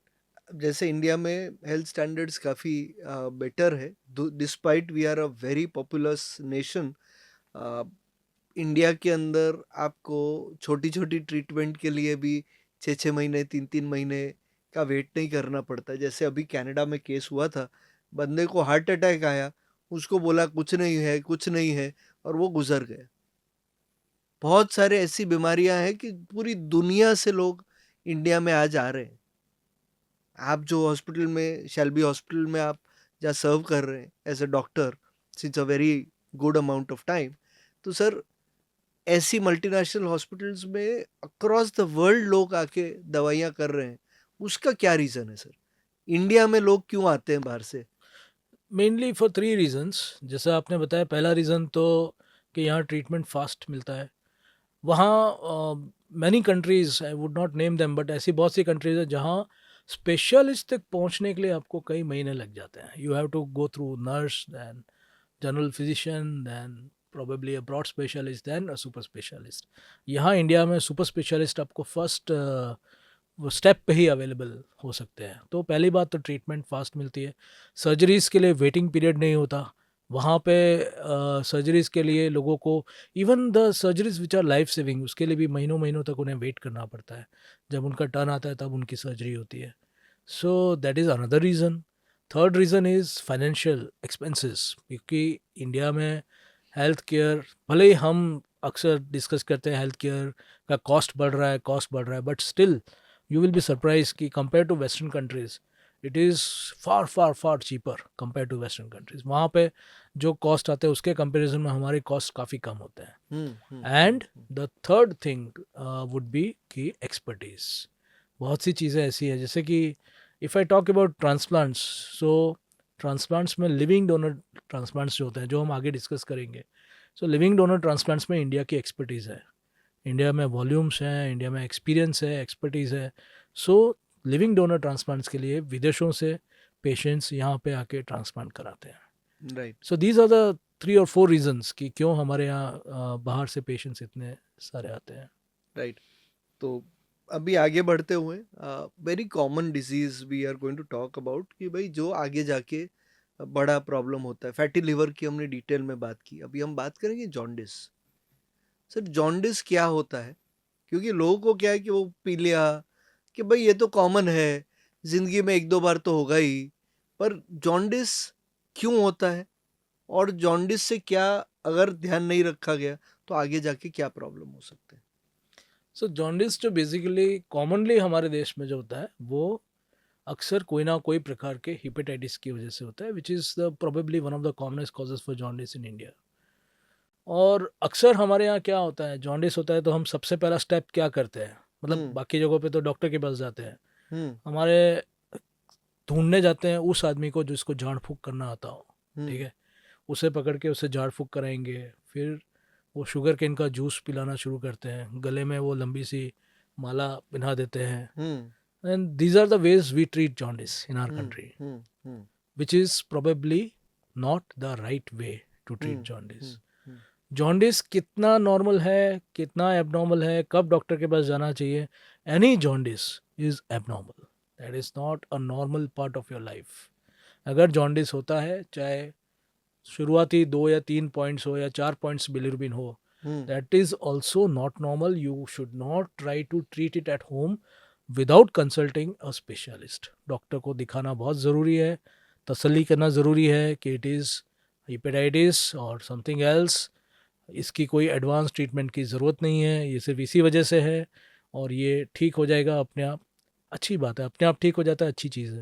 लेकिन बहुत से कारण ऐसे भी होते हैं जिनमें जब जॉन्डिस होता है, तो यदि उसको सही टाइम पे कंट्रोल नहीं किया गया serious complications which can B life threatening, और कई बार जब तक हम स्पेशलिस्ट के पास जाते हैं तब तक पेशेंट इतना सीरियस हो जाता है कि आगे कुछ करने का ऑप्शन नहीं पड़ता है। यानी ऐसा हो सकता है कि जॉन्डिस हुआ और कुछ ही टाइम के अंदर, बहुत शॉर्ट टाइम में, वो एक्सट्रीम सिचुएशन पे पहुंच सकता है। यस, वेरी डिजास्टर्स कंडीशन जिसको मैं बोलूँगा, ये जिसको मैं एक बहुत अच्छा फ्रेज उसके लिए यूज़ करता हूँ, हिपेटिक कैटास्ट्रॉफे, जिसको हम बोलते हैं acute liver failure. Why catastrophe? Because one, कि कैटास्ट्रॉफे जैसा होता है ना, एकदम सीरियस कोई तूफान आता है ज़िंदगी में, तो उसी स्पीड से वो चीज़ आती है। टू, और उतनी ही लाइफ थ्रेटनिंग वो होती है। क्या होता है एक्यूट लिवर फेलियर?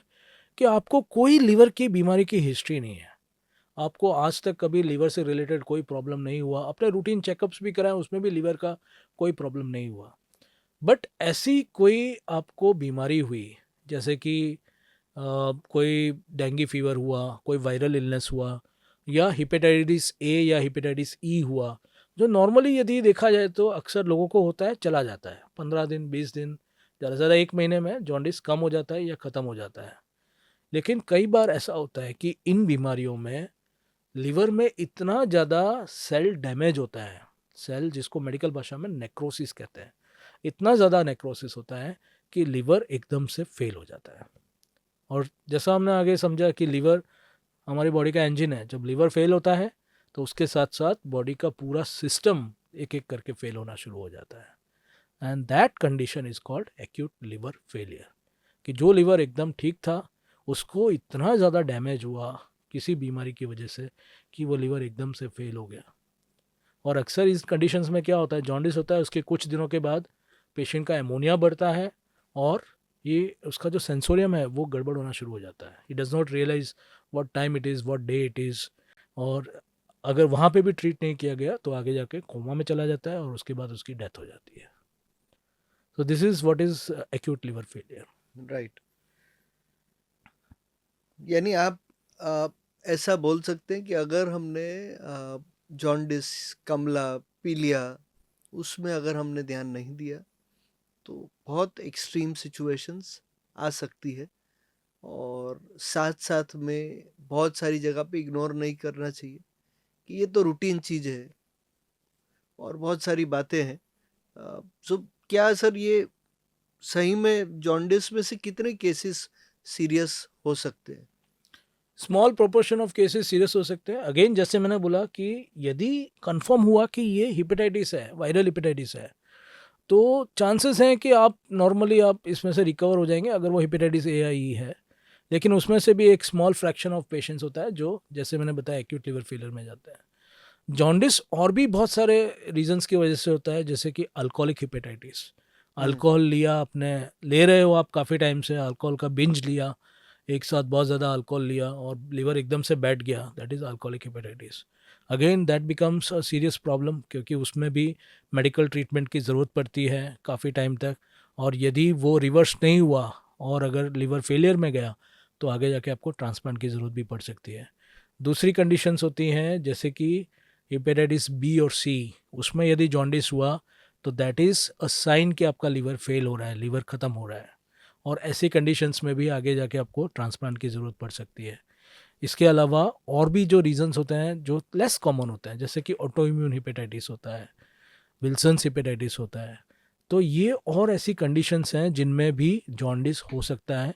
एंड हमें जब तक हम रिपोर्ट्स नहीं कराते तब तक हमें नहीं पता चलता कि it is a tip of the iceberg, अंदर बहुत कुछ सीरियस प्रॉब्लम है, हमें जो दिख रहा है वो सिर्फ एक आइसबर्ग का टिप है। इसलिए जब जॉन्डिस होता है इसीलिए डॉक्टर्स को दिखा के और उसको इन्वेस्टिगेट करना, उसके रिपोर्ट्स कराना बहुत ज़रूरी है कि जॉन्डिस किस वजह से हुआ है। राइट। अभी एक जॉन्डिस का एक आखिरी सवाल, कि सर जॉन्डिस अगर होता है तो कौन सी रिपोर्ट साथ में करवा लेनी चाहिए?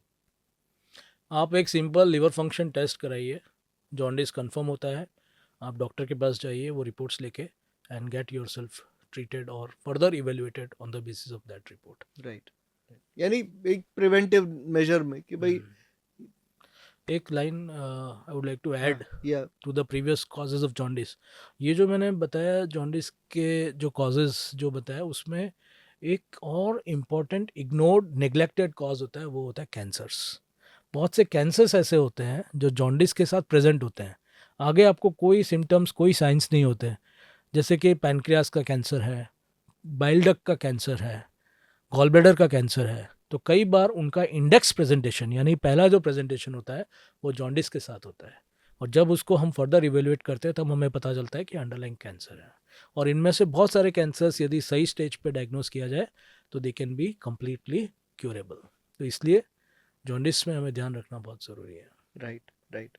सर, आगे लीवर फेलियर और उसके बारे में हम जो बात करेंगे, उसके पहले मैं पूछना चाहूँगा सर, बहुत सारी बातें ऐसी है कि हेपेटाइटिस के बारे में बहुत सारी कन्फ्यूजन्स है। तो एक तो क्या हेपेटाइटिस एक ही टाइप का है या मल्टीपल टाइप के हैं, और किस वजह से हेपेटाइटिस हो सकता है, और हेपेटाइटिस है क्या, उससे शुरू करते हैं सर। तो hepatitis is made from two words, hepa and itis, ठीक है। Hepa means related to liver, right. और आइटिस यानी मेडिकल लैंग्वेज में जब आइटिस ऐड होता है, that means it is related to some inflammation, या सामान्य भाषा में बोले तो कुछ सूजन, उससे रिलेटेड होता है। तो हेपेटाइटिस यानी लिवर के अंदर जब इन्फ्लामेशन होता है और सूजन आती है, उसे हम हेपेटाइटिस बोलते हैं। हेपेटाइटिस के बहुत से रीजंस होते हैं। कॉमन रीजंस में वायरल हेपेटाइटिस होता है, उसके अलावा अल्कोहलिक हेपेटाइटिस होता है, ऑटोइम्यून हेपेटाइटिस होता है, विल्सन्स हेपेटाइटिस होता है। तो ऐसे बहुत से रीजंस होते हैं। इवन फैटी लिवर, जो फैटी लिवर होता है, फैटी लिवर जो इनिशियल स्टेज होता है उसको हम बोलते हैं एनएफएलडी, यानी non alcoholic fatty liver disease. उसके बाद का जो स्टेज आता है उसको हम बोलते हैं NASH. NASH is again what, non alcoholic steatohepatitis. तो फैटी लिवर में भी हिपेटाइटिस होता है। सो इस तरह से हिपेटाइटिस बहुत सारे रीजंस की वजह से होता है। Right, right. यानी फैटी लिवर में भी अगर आपने ध्यान नहीं दिया तो वो हेपेटाइटिस में कन्वर्ट हो सकते हैं। और सर, हेपेटाइटिस का प्रिवेंशन के कौन से तरीके हैं, क्योंकि बहुत सारे हेपेटाइटिस है, तो कैसे कौन सा प्रिवेंट किया जाए। तो सबसे कॉमन जो होता है viral hepatitis. Viral hepatitis usually 5 viruses की वजह से होता है, जिसमें इंडिया में मेनली 4 टाइप के वायरस होते हैं, हेपेटाइटिस ए, बी, सी और ई। हेपेटाइटिस डी इंडिया में इतना प्रेवलेंट नहीं है। ये 4 वायरसेस हेपेटाइटिस क्रिएट करते हैं। चारों का जो mode of transmission, methods of prevention and methods of treatment are different. Hepatitis A और हेपेटाइटिस ई, ये दो virus generally contaminated water, contaminated food, इनसे फैलता है। बाहर का जो स्ट्रीट फूड्स होता है तो उसमें अगर कोई कॉन्टेमिनेटेड वाटर आ गया या कोई कॉन्टेमिनेटेड फूड इंग्रेडिएंट आ गया तो उससे फैलता है। हेपेटाइटिस बी और हेपेटाइटिस सी जो है वो कॉन्टेमिनेटेड ब्लड या कॉन्टेमिनेटेड या अनसेफ सेक्स, या it can spread from a pregnant mother to the child. तो ये 3 तरीकों से हेपेटाइटिस बी और सी फैलता है। तो जैसे तरीके अलग हैं फैलने के, वैसे ही उनके प्रिवेंशन के रास्ते भी अलग हैं। हेपेटाइटिस ए और हेपेटाइटिस ई का प्रिवेंशन का सबसे इम्पॉर्टेंट चीज़ है कि आप बाहर हाइजीनिक फूड और हाइजीनिक वाटर लीजिए। That's the most important thing. Hepatitis A के लिए वैक्सीन भी अवेलेबल है, जिससे हेपेटाइटिस ए को आप लाइफ टाइम प्रिवेंट कर सकते हैं। हेपेटाइटिस बी और हेपेटाइटिस सी को प्रिवेंट करने के लिए जो सेफ ब्लड प्रैक्टिसेस सबसे इम्पॉर्टेंट है, safe surgical practices and safe sex practices, इससे आप उसको प्रिवेंट कर सकते हैं। हेपेटाइटिस बी के लिए वैक्सीन अवेलेबल है, जिससे आप हेपेटाइटिस बी से लाइफ टाइम प्रिवेंशन प्रोटेक्शन ले सकते हैं। आज इस पॉडकास्ट में मैं जो ऑडियंस है उनसे एक अपील करूंगा कि हेपेटाइटिस बी की वैक्सीन यदि आप लोगों ने नहीं ली है, खास करके जो ओल्डर जनरेशन्स हैं, क्योंकि अभी कुछ टाइम से गवर्नमेंट ने उसको यूनिवर्सल इम्यूनाइजेशन में इंक्लूड किया है। जो पहले की जनरेशन थी उनको बचपन में हेपेटाइटिस बी की वैक्सीन नहीं मिली है। तो यदि आप लोगों ने नहीं ली है तो हेपेटाइटिस बी की वैक्सीन लीजिए, और अपने फैमिली में भी जो ओल्डर पीपल हैं उनको दिलवाइए, जिससे हेपेटाइटिस बी से आप अपने आप को प्रोटेक्ट कर पाए। Right, right. सो जो प्रेग्नेंट मदर अगर यदि उसको हेपेटाइटिस बी या सी है तो उनको अर्ली डायग्नोसिस करके और उनको ट्रीटमेंट उस समय शुरू किया जाता है, प्रेगनेंसी के टाइम पे ही, जिससे कि जो फीटस है, जो बेबी आने वाला है, उसको हेपेटाइटिस का इन्फेक्शन ना लगे। राइट सर, ऐसा एक कहीं पे था कि सिर्फ मदर से ही चाइल्ड को प्रॉब्लम हो सकता है कि फादर से भी चाइल्ड को, यानी बिफोर अगर फादर को है हेपेटाइटिस या कहीं से इन्फेक्शन है तो उसकी वजह से वो मदर को भी लग सकता है, जैसे आपने सेफ सेक्स प्रैक्टिसेस की बात करी, और फिर फादर से भी बच्चे को हो सकता है, नहीं? डायरेक्टली नहीं होता ट्रांसमिशन, लेकिन जैसा आपने बोला कि फादर से मदर को लग सकता है और मदर से फिर बच्चे को लग सकता है। तो यदि फैमिली में किसी को हेपेटाइटिस बी आता है तो it is very important, hepatitis B या सी आता है तो इट इज़, और अगर हमें लग रहा है कि वो मदर से ट्रांसमिट हुआ है तो it is important to test the siblings, father and all the first degree blood relatives for hepatitis B and C. Right. और उसका सर क्या, डू यू थिंक दे, जैसे कुछ के तो वैक्सीन बताएं, पर उसका ट्रीटमेंट क्या सरल तरीके से अवेलेबल है, नहीं है? कौन कौन से हेपेटाइटिस का अवेलेबल है ट्रीटमेंट और किसका नहीं है? यस, सो हेपेटाइटिस ई और हेपेटाइटिस ई का जो है जनरली सपोर्टिव ट्रीटमेंट होता है, and most of this conditions जो है कुछ दिनों के लिए रहती है, सेल्फ लिमिटिंग होती है, and generally patients get better with in 15 और 30 days of the infection. Right. कुछ केसेस में जॉन्डिस थोड़ा लॉन्ग टर्म रहता है और बहुत स्मॉल फ्रैक्शन ऑफ पेशेंट्स होते हैं जिनमें आगे जाके एक्यूट लिवर फेलियर भी हो सकता है। राइट। राइट। जो हेपेटाइटिस बी और सी की बात करें हम, तो hepatitis C is again curable in 99% of the patients now. एक नई ड्रग्स जो मार्केट में आई है पिछले 10 साल से, they can cure hepatitis C permanently. तो that treatment is available, you have to consult your doctor and start that treatment.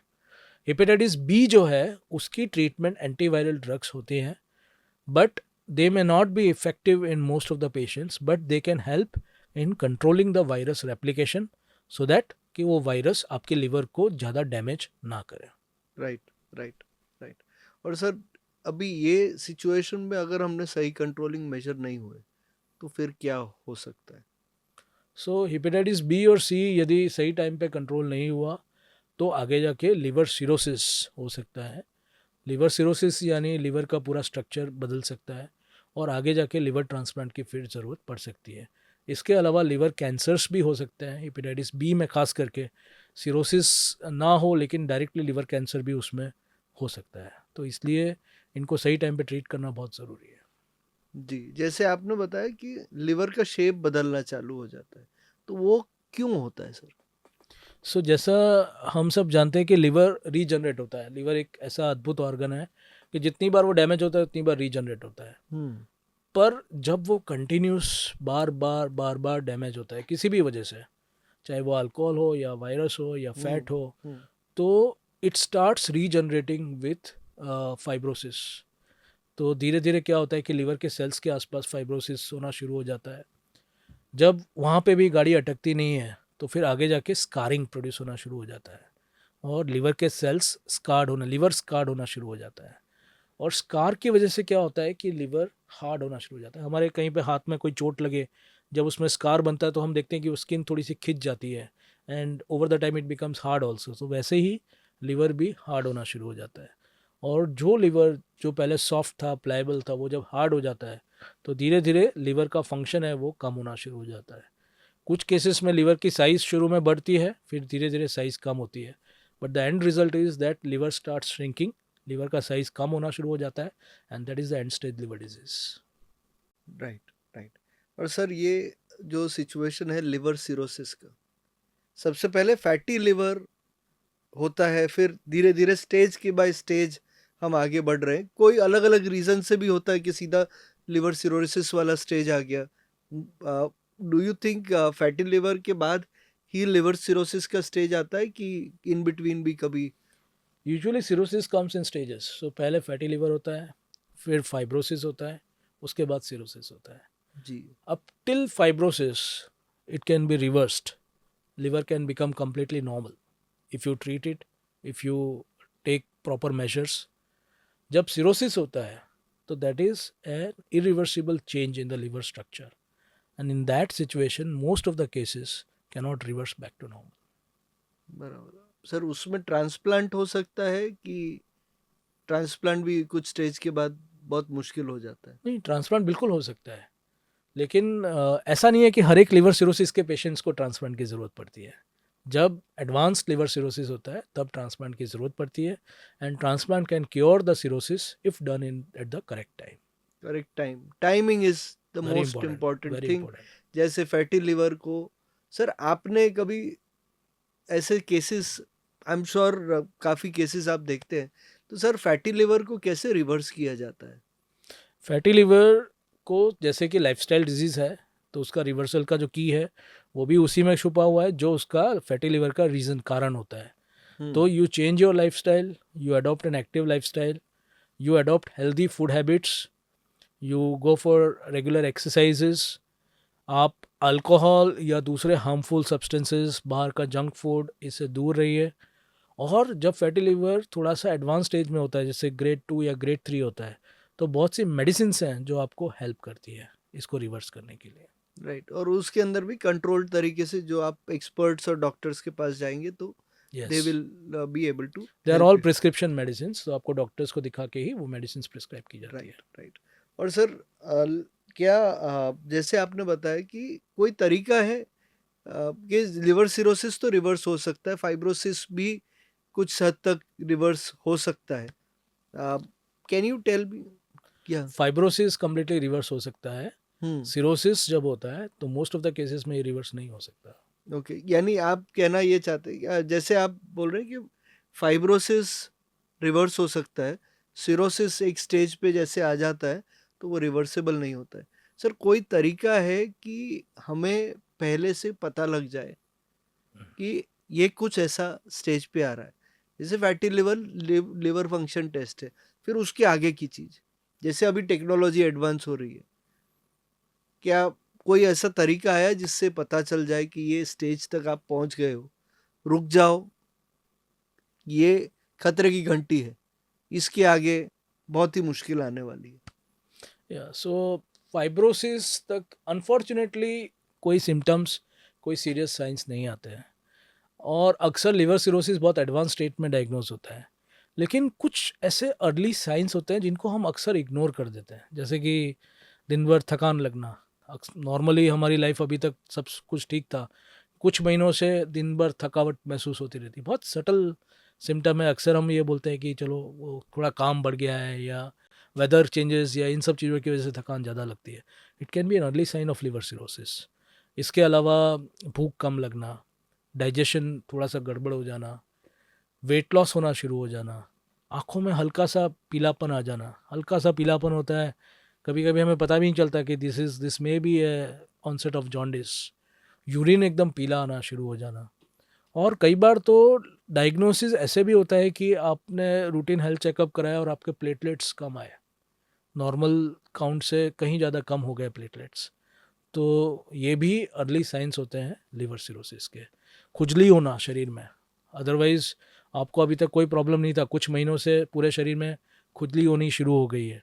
So these are the early signs of liver cirrhosis. यदि ये signs आते हैं, it is better to consult a doctor and rule out that you are not having liver cirrhosis. Right sir, ऐसे कोई patients आपके पास आए कि जो राइट टाइम पे आप तक पहुंच गए हो, लास्ट स्टेज पे, डिफिकल्ट स्टेज पे तो आपने हैंडल किए ही होंगे, उसकी बात हम बाद में करेंगे, बट राइट टाइम पे आ गया, कुछ नसीब से कुछ चमत्कार हो गया, ये टेस्ट कर रहे थे इसमें पता चल गया और आ गया और आपने गाइड किया हो? ऐसे अक्सर पेशेंट्स, जो मैं आपको अपना पर्सनल एक्सपीरियंस यदि बताऊं, तो फैटी लिवर के पेशेंट्स बहुत से हमारे पास आते हैं, और जब तक वो फैटी लिवर होता है तब तक वो बहुत सीरियस होते हैं सब चीज़ों को कंट्रोल करने में, ये करना है वो करना है, रिपोर्ट्स रेगुलरली कराते हैं। और majority of the patients they even give up alcohol also when they start seeing कि अभी रिपोर्ट्स में गड़बड़ होना शुरू हो गया है, बॉस एल एफ टीज डिरेंज होने शुरू हो गया है, और it's better to control it now inwards. तो उनमें से बहुत सारे पेशेंट्स रिवर्ट बैक भी हो जाते हैं। लेकिन इनमें से एक प्रोपोर्शन ऑफ पेशेंट्स ये भी होता है कि सब कुछ जानने के बाद भी, इनफैक्ट सिरोसिस डायग्नोस होने के बाद भी लोग अल्कोहल नहीं छोड़ पाते हैं। वो थोड़ी देर के लिए अल्कोहल बंद करते हैं, फिर बाद में वापस से लगता है कि अभी सब कुछ ठीक ठाक हो गया है, फिर बाद में वापस से अल्कोहल लेना शुरू कर देते हैं। And one unfortunate morning they come to the hospital in emergency with lot of complications and everything. तो ऐसे बहुत से पेशेंट्स ऐसे होते हैं जो फैटी लिवर डायग्नोस होने पे अपनी लाइफस्टाइल चेंज कर देते हैं, फूड हैबिट्स चेंज कर देते हैं, और रिवर्ट बैक भी कर देते हैं कम्प्लीटली नॉर्मल। लेकिन बहुत से पेशेंट्स ऐसे भी होते हैं जो उस चीज़ को नहीं कर पाते and their disease advances progresses and they end up in liver transplant. Right. Sir कब तक, जैसे आपने बताया कि बहुत सारे लोगों को ट्रांसप्लांट हो सकता है, सर कब तक ट्रांसप्लांट को अवॉइड किया जा सकता है? ट्रांसप्लांट को आप अवॉइड तब तक कर सकते हैं जब तक आपको लिवर सिरोसिस की वजह से सीरियस प्रॉब्लम्स आने शुरू नहीं हुए. तो अर्ली जब लिवर सिरोसिस होता है, जैसे आपने कुछ रिपोर्ट कराए, आपको पता चला लिवर सिरोसिस है, लेकिन आपको कोई सिम्टम्स नहीं है, या ज़्यादा से ज़्यादा थोड़ा थकान और ये सब लग रही है, you don't need transplant at that stage. ठीक है. या थोड़ा सा पैरों में सूजन है, आपने दवाई शुरू की, सूजन कम हो गई, ठीक हो गई, you don't need transplant at that stage. ठीक है. कभी कभी पेट में थोड़ा पानी भरता है, आपने दवाई शुरू की, उससे पानी कम हो गया, transplant can still be avoided. So basically, to understand that, we have to understand that liver cirrhosis has two phases. One is compensation phase, another is decompensation phase. Compensation मतलब जैसा शब्द बोलता है कि प्रॉब्लम है, लेकिन बाकी का लीवर उसको कंपेंसेट कर रहा है, ओवर ड्राइव में जाके सब कुछ संभाल रहा है, तो वो प्रॉब्लम सॉर्ट आउट हो रही है. That is compensation phase. और डीकम्पोजिशन फेज यानी वो लीवर इनफ रिजर्व अब बचा नहीं है, लीवर का फंक्शन 30% जितना रह गया है या 20% जितना रह गया है, और सिम्टम्स अब सबसाइड नहीं हो रहे हैं. जॉन्डिस हुआ, दवाइयाँ चालू है, सब चालू है, लेकिन फिर भी बिलिरुबिन कम नहीं हो रहा है, बिलिरुबिन ज़्यादा ही है. पेट में पानी भरा है, दवाइयाँ चल रही हैं, उसके बावजूद भी पेट में पानी कम नहीं हो रहा है. That is called refractory ascites. पैरों में सूजन आई, दवाइयाँ चल रही है, उसके बाद भी वो सूजन बढ़ती जा रही है. ठीक है. या सीरियस कॉम्प्लिकेशंस आने शुरू हो जाए, जैसे कि एमोनिया बढ़ना शुरू हो जाए, पेशेंट हिपेटिक एनकेफेलोपैथी यानी सेंसोरियम लॉस, कोमा, इन सब चीज़ों में जाना शुरू हो जाए, सिवियर ब्लड इन वॉमिटिंग वगैरह शुरू हो जाए episodes. That is decomposition phase and complication phase. और लास्ट थिंग, जब लिवर सिरोसिस के अंदर कैंसर बन जाए, तो सिरोसिस का पेशेंट भले ही काफ़ी अच्छा हो, सब कुछ ठीक है, सब नॉर्मल लाइफस्टाइल चल रही है, but every few months as advised by your doctor आपको एक अल्ट्रासाउंड और ट्यूमर मार्कर कराना जरूरी है, क्योंकि liver cirrhosis is a precursor और risk factor for liver cancers. मेरे ही पर्सनल एक्सपीरियंस में बात करूँ तो एक खुद डॉक्टर थे, मेडिकल ऑफिसर थे, काफ़ी सीनियर मेडिकल ऑफिसर थे, 55 ईयर्स के आसपास, 55 ईयर्स के आसपास एज रही होगी. उन्हें हेपेटाइटिस सी डायग्नोज हुआ था कुछ साल पहले. उन्होंने ट्रीटमेंट वगैरह ली, बट ऑलरेडी लिवर सिरोसिस हो चुका था. Did not have much symptoms. 1 साल तक उन्होंने कोई रिपोर्ट्स नहीं कराए, कोई सोनोग्राफी नहीं कराई. 1 साल के बाद उनको अचानक ऐसा लगा कि उनका पेट फूल रहा है, और एक सोनोग्राफी कराई तो पता चला कि लिवर में ऑलरेडी एक ट्यूमर आ चुका है, कैंसर आ चुका है. सो जब सोनोग्राफी कराई तो उसमें लिवर में ट्यूमर पता चला, और जब उसका आगे हमने इवेल्युएशन किया, स्टेजिंग किया, सीटी स्कैन किया, तो हमें पता चला कि वो ट्यूमर ऑलरेडी मेटास्टेटिक था. सो जस्ट बिकॉज 1 साल से उन्होंने कोई रिपोर्ट्स नहीं कराए थे, and the cancer was diagnosed, and it was diagnosed in an advanced non curative stage, and we could not cure that patient, we lost that patient. So इसीलिए transplant, we have to understand that liver cirrhosis is a risk factor for cancer. We should get regularly evaluated, और कहीं पे भी ऐसा doubt लगे तो transplant हमें, that is the another one more indication for liver transplant. Sir ये case में ट्रांसप्लांट भी नहीं हो पाया? नहीं हो पाया, क्योंकि कैंसर एडवांस्ड हो गया था, मेटास्टेटिक हो गया था, दूसरी जगहों पे फैल गया था ऑलरेडी. तो ट्रांसप्लांट का बेनिफिट तभी है जब तक ट्यूमर लिवर के अंदर कन्फाइंड है, एक अमुक साइज क्राइटेरिया और नंबर क्राइटेरिया में आता है, और कोई vascular invasion, major vessels, major blood vessels जो होती हैं उसमें कैंसर नहीं गया हो, तभी आप ट्रांसप्लांट करके उस कैंसर को ठीक कर सकते हैं. Right. So what are the types of transplant? So liver transplant के लिए आपको लिवर की ज़रूरत होती है, राइट. लिवर कहीं आपको फार्मेसी की दुकान पे या अमेज़ॉन की साइट पे या की फैक्ट्री में कहीं बनता नहीं है. Liver has to be donated. So you need the liver, and liver comes from two sources.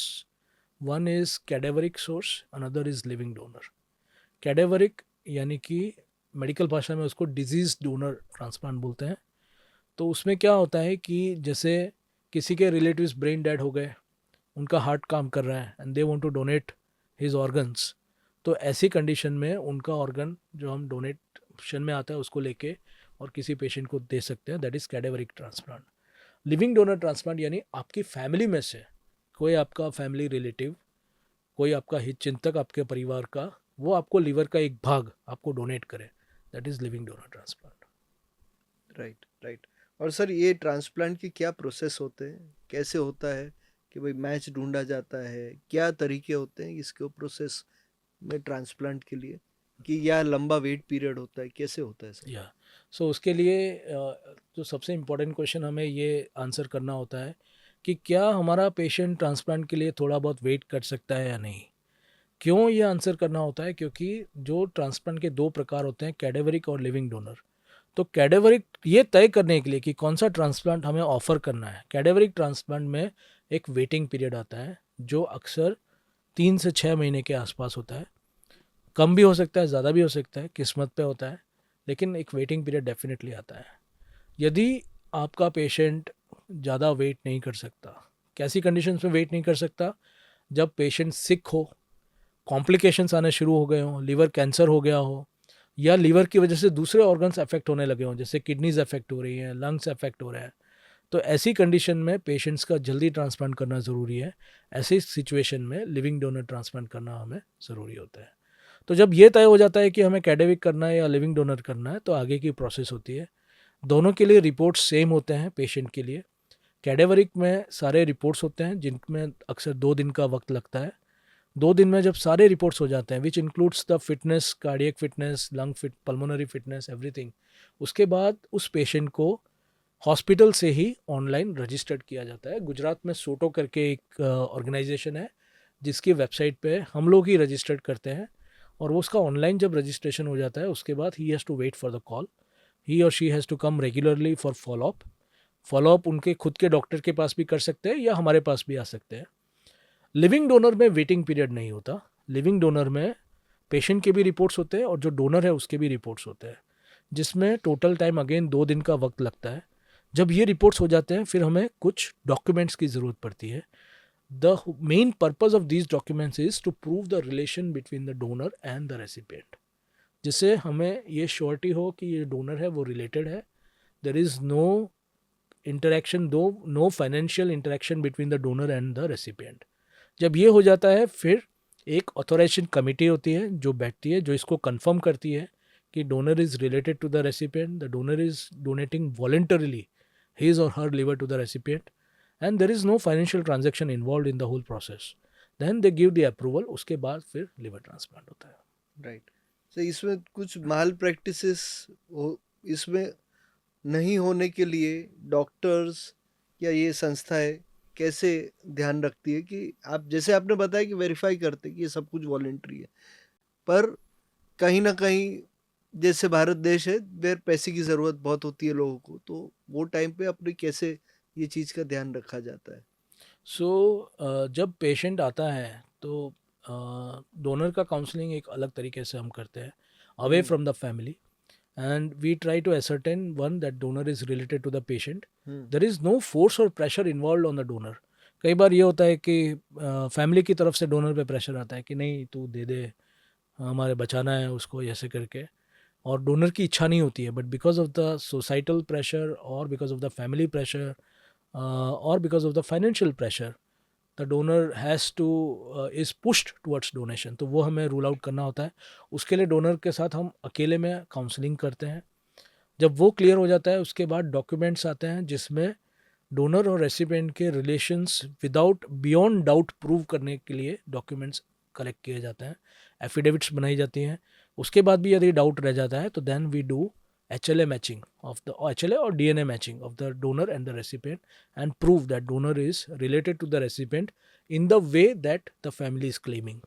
जब ये हो जाता है, हमारे स्टेज पे जब सर्टेनिटी हो जाती है, उसके बाद जो ऑथोराइजेशन कमेटी बैठती है, ऑथोराइजेशन कमेटी में we are not a part of the authorization committee, they are neutral people, they may involve other doctors from other specialities, even social workers, lawyers, ये सब भी इसमें होते हैं। वो लोग बैठ के दे ascertain from their own side कि everything, all the facts which have been presented beyond them are correct beyond doubt, उसके बाद जब उनका अप्रूवल होता है उसके बाद ट्रांसप्लांट होता है. Right. So these are the measures we take to avoid malpractices. Another thing that we personally follow is we do not accept donors who are not related to the. कई बार ऐसे patients भी आते हैं कि भाई ये मेरा मित्र है, वो देना चाहता है मुझे, या ये लड़के को हमने बचपन से पाला है हमारी फैमिली में. ऐसे बहुत से केसेस आते हैं हमारे पास, और ये देना चाहता है लिवर हमको, तो हम क्लियरली मना कर देते हैं. We do not take chance in those poor patients. Sir अगर फैमिली में कुछ नहीं हो और लाइव डोनर चाहिए तो? उस केसेस में दूसरे ऑल्टरनेटिव्स होते हैं, जिसमें एक होता है एबीओ इनकॉम्पेटिबल ट्रांसप्लांट. एबीओ इनकॉम्पेटिबल यानी जब फैमिली में ब्लड ग्रुप कॉम्पेटिबल डोनर ना हो, तो ऐसी कंडीशन में लिवर ट्रांसप्लांट के लिए basically we just have to match the blood group. अगर ब्लड ग्रुप मैच हो गया तो हम आगे लीवर उसका ठीक है या नहीं है वो सब के रिपोर्ट्स करा के then we select the donor. पर यदि कोई ब्लड ग्रुप कॉम्पेटिबल डोनर नहीं है फैमिली में, तो ऐसी सूरत में एबीओ इनकॉम्पेटिबल ट्रांसप्लांट होता है, जिसमें कुछ ट्रीटमेंट्स हम पेशेंट को देते हैं, रेसिपेंट को, रेसिपेंट यानी जिसका ट्रांसप्लांट होना है, जिससे कि उसका बॉडी सिस्टम डोनर की एंटीबॉडीज़ के सामने रिएक्ट ना करे. तो वो ट्रीटमेंट्स देके भी हम ट्रांसप्लांट कर सकते हैं. कई बार ऐसी कंडीशंस आती है जिसमें पेशेंट जो होता है बहुत हेल्दी होता है, बहुत ओबेस होता है, वेट बहुत ज़्यादा होता है, तो ऐसी सूरत में एक चीज़ होती है जिसको ड्यूअल लोब लिवर ट्रांसप्लांट बोलते हैं. हमारी team is the only team in the state of Gujarat which is done a dual lobe liver transplant, which is done very uncommonly, very rarely, because it's a very difficult surgery. तो ऐसी condition में जब patient को ज़्यादा बड़े liver की ज़रूरत है और वो कैडेवरिक के लिए वेट नहीं कर पा रहा है, तो ऐसी कंडीशन में 2 डोनर्स से हम लिवर लेके एक पेशेंट को लगाते हैं. That is called dual lobe liver transplant. Right, right. और सर इसके अंदर जो डोनर होता है, डोनर की हेल्थ के लिए क्या स्टेप्स लिए जाते हैं, और क्या लिवर डोनेट करने के बाद आदमी नॉर्मल लाइफ डोनर जी सकता है? सो पहला जो ये क्वेश्चंस के आंसर करने से पहले ये चीज़ समझना ज़रूरी है कि डोनर सर्जरी में रिस्क कितना होता है. So donor surgery is generally safe for the donor. क्यों सेफ़ है? क्योंकि लीवर वापस बन जाता है. जितना लीवर हम निकालते हैं उतना ही लीवर वापस से लगभग 1.5 से 2-2.5 महीने के अंदर वो लीवर फिर से नॉर्मल जितना पहले था उतना ही बड़ा वापस बन जाता है. इसीलिए सर्जरी सेफ़ है. But having said that, accidents can always happen in life. हम घर से बाहर निकले, रोड एक्सीडेंट, उसकी कोई गारंटी, कोई प्रिडिक्शन नहीं होता. तो इसीलिए हम अक्सर हमारे डोनर को समझाते हैं कि there is a risk of life of approximately 0.2 to 0.3% involve in the donor surgery. ये रिस्क लेके हमें चलना पड़ता है. राइट. इसके अलावा जो सर्जिकल कॉम्प्लिकेशंस रिस्क वो रूटीन होते हैं. सर्जरी के बाद यूजुअली 15 दिन के बाद डोनर की सारी मेडिसिन बंद हो जाती है. So donor is not on any lifelong medications. 3 से 4 हफ्ते बाद वो अपना जॉब बिजनेस वापस शुरू कर सकते हैं. खाली एक ही प्रिकॉशन रखना होता है कि 2 से 3 महीने तक हैवी वर्क नहीं करना है. That is the only precaution that they need to follow. Otherwise this surgery does not impact the donor's life in any other way. यदि कोई लड़की, यंग लड़की डोनेट कर रही है, she can marry, she can have a normal family life, she can bear children, she can become pregnant, कोई problem नहीं होता. राइट. यानी और सर कैसा डोनर एक आइडियल डोनर माना जाता है? या सो डोनर के हमारे 3 बेसिक क्राइटेरिया होते हैं. वन है age criteria. So the age is from 18 to 55 years. That is the age limit which we accept. Why 18? Because it is a medical legal requirement. 55 years क्यों? क्योंकि लिवर का grow होना ज़रूरी है donor surgery में, so that the donor is safe. और जैसे जैसे हमारी एज बढ़ती है वैसे वैसे लिवर की ग्रो होने की जो कैपेसिटी है वो कम होनी शुरू हो जाती है. So generally we do not accept donors beyond 55 years of age. Right. Second criteria blood group compatible होना चाहिए. थर्ड क्राइटेरिया फैमिली से रिलेटेड होना चाहिए. राइट. Preferably non diabetic. हालांकि हमने डायबिटिक डोनर्स भी एक्सेप्ट किए हैं, but preferably non-diabetic, preferably non-alcoholic. These are the basic criteria. These are the good donors, and lean donors are generally better than obese donors. Okay, okay. Thank you for answering it in a very categorical way and removing all the confusions. Sir, last and the most important, transplant होने के बाद क्या इंसान normal जिंदगी जी सकता है या नहीं? बिल्कुल जी सकता है और जीते हैं. ट्रांसप्लांट में यस पेशेंट को रिस्क होता है, नॉर्मली 5 to 10% लाइफ का रिस्क रहता है. But if the transplant is successful the patient can live a normal life, a long life, क्योंकि ट्रांसप्लांटेड लिवर की कोई शेल्फ लाइफ या एक्सपायरी डेट नहीं होती है. So if the patient follows healthy lifestyle, healthy food habits, stay away from alcohol, he can live a normal healthy life. In fact हमारे बहुत से पेशेंट्स ऐसे होते हैं जो पुलिस मैन होते हैं, तो ट्रांसप्लांट के बाद 4-5 महीने बाद they start their job, they are doing all their functions which they are suppose to do as a police person. एक हमारा पेशेंट था दिल्ली में, who was a basketball player from Iraqi national team, and 17-year-old patient. We did the transplant. After 1 year, he was again playing basketball. So there are a lot of patients who are farmers. Transplant के बाद अपना normal farming और सब शुरू कर देते हैं. बहुत से पेशेंट्स हमारे पीडियाट्रिक पेशेंट होते हैं. एक पेशेंट का जिसका मैंने ट्रांसप्लांट किए हुए 4 साल हो गए, और ट्रांसप्लांट उसको इमरजेंसी में हमने किया था. She came on ventilator, on dialysis. She did well. Her father donated a part of his liver to her, and it is 4 years. She is going to school, she is taking part in all kinds of sports activities, and she is an artist. तो yes, patients normal life जी सकते हैं और जीते हैं. Right. Thank you for answering all the questions in a very detailed way. Now we are just ending and moving towards the rapid fire uh, time. So, is fatty liver overhyped or underdiagnosed? Underdiagnosed. Is a liver detox drinks good or bad? Bad in when taken more in excess amount. Supplements helpful or harmful? Supplements definitely not helpful, but can be harmful when taken in excess amount. Wine, beer, whiskey, or no alcohol? No alcohol. Definitely no alcohol. One liver myth which is prevalent. One liver myth that is prevalent, yes, that is liver transplant does not give a normal life to the patient, and most of the patients are not able to make it after transplant. Even those patients who make it after transplant do not live a normal life. That is a liver myth which is prevalent. Right right. और एक ऐसी lifestyle habit जो आपको liver के problem से दूर रखती है. हफ्ते में 4 बार 45 मिनट एक्सरसाइज कीजिए. ओके. इतना टाइम अपने आप को दीजिए, आपका लिवर हेल्दी रहेगा.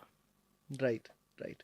Thank you very much. We talked about liver in detail, and we also talked about one and only organ which can regenerate, जिसके अंदर फिर से बनने की ताकत है. और आप जैसे लोग जो लाइफ देते हैं, लोगों को दूसरी सेकेंड इनिंग देते हैं.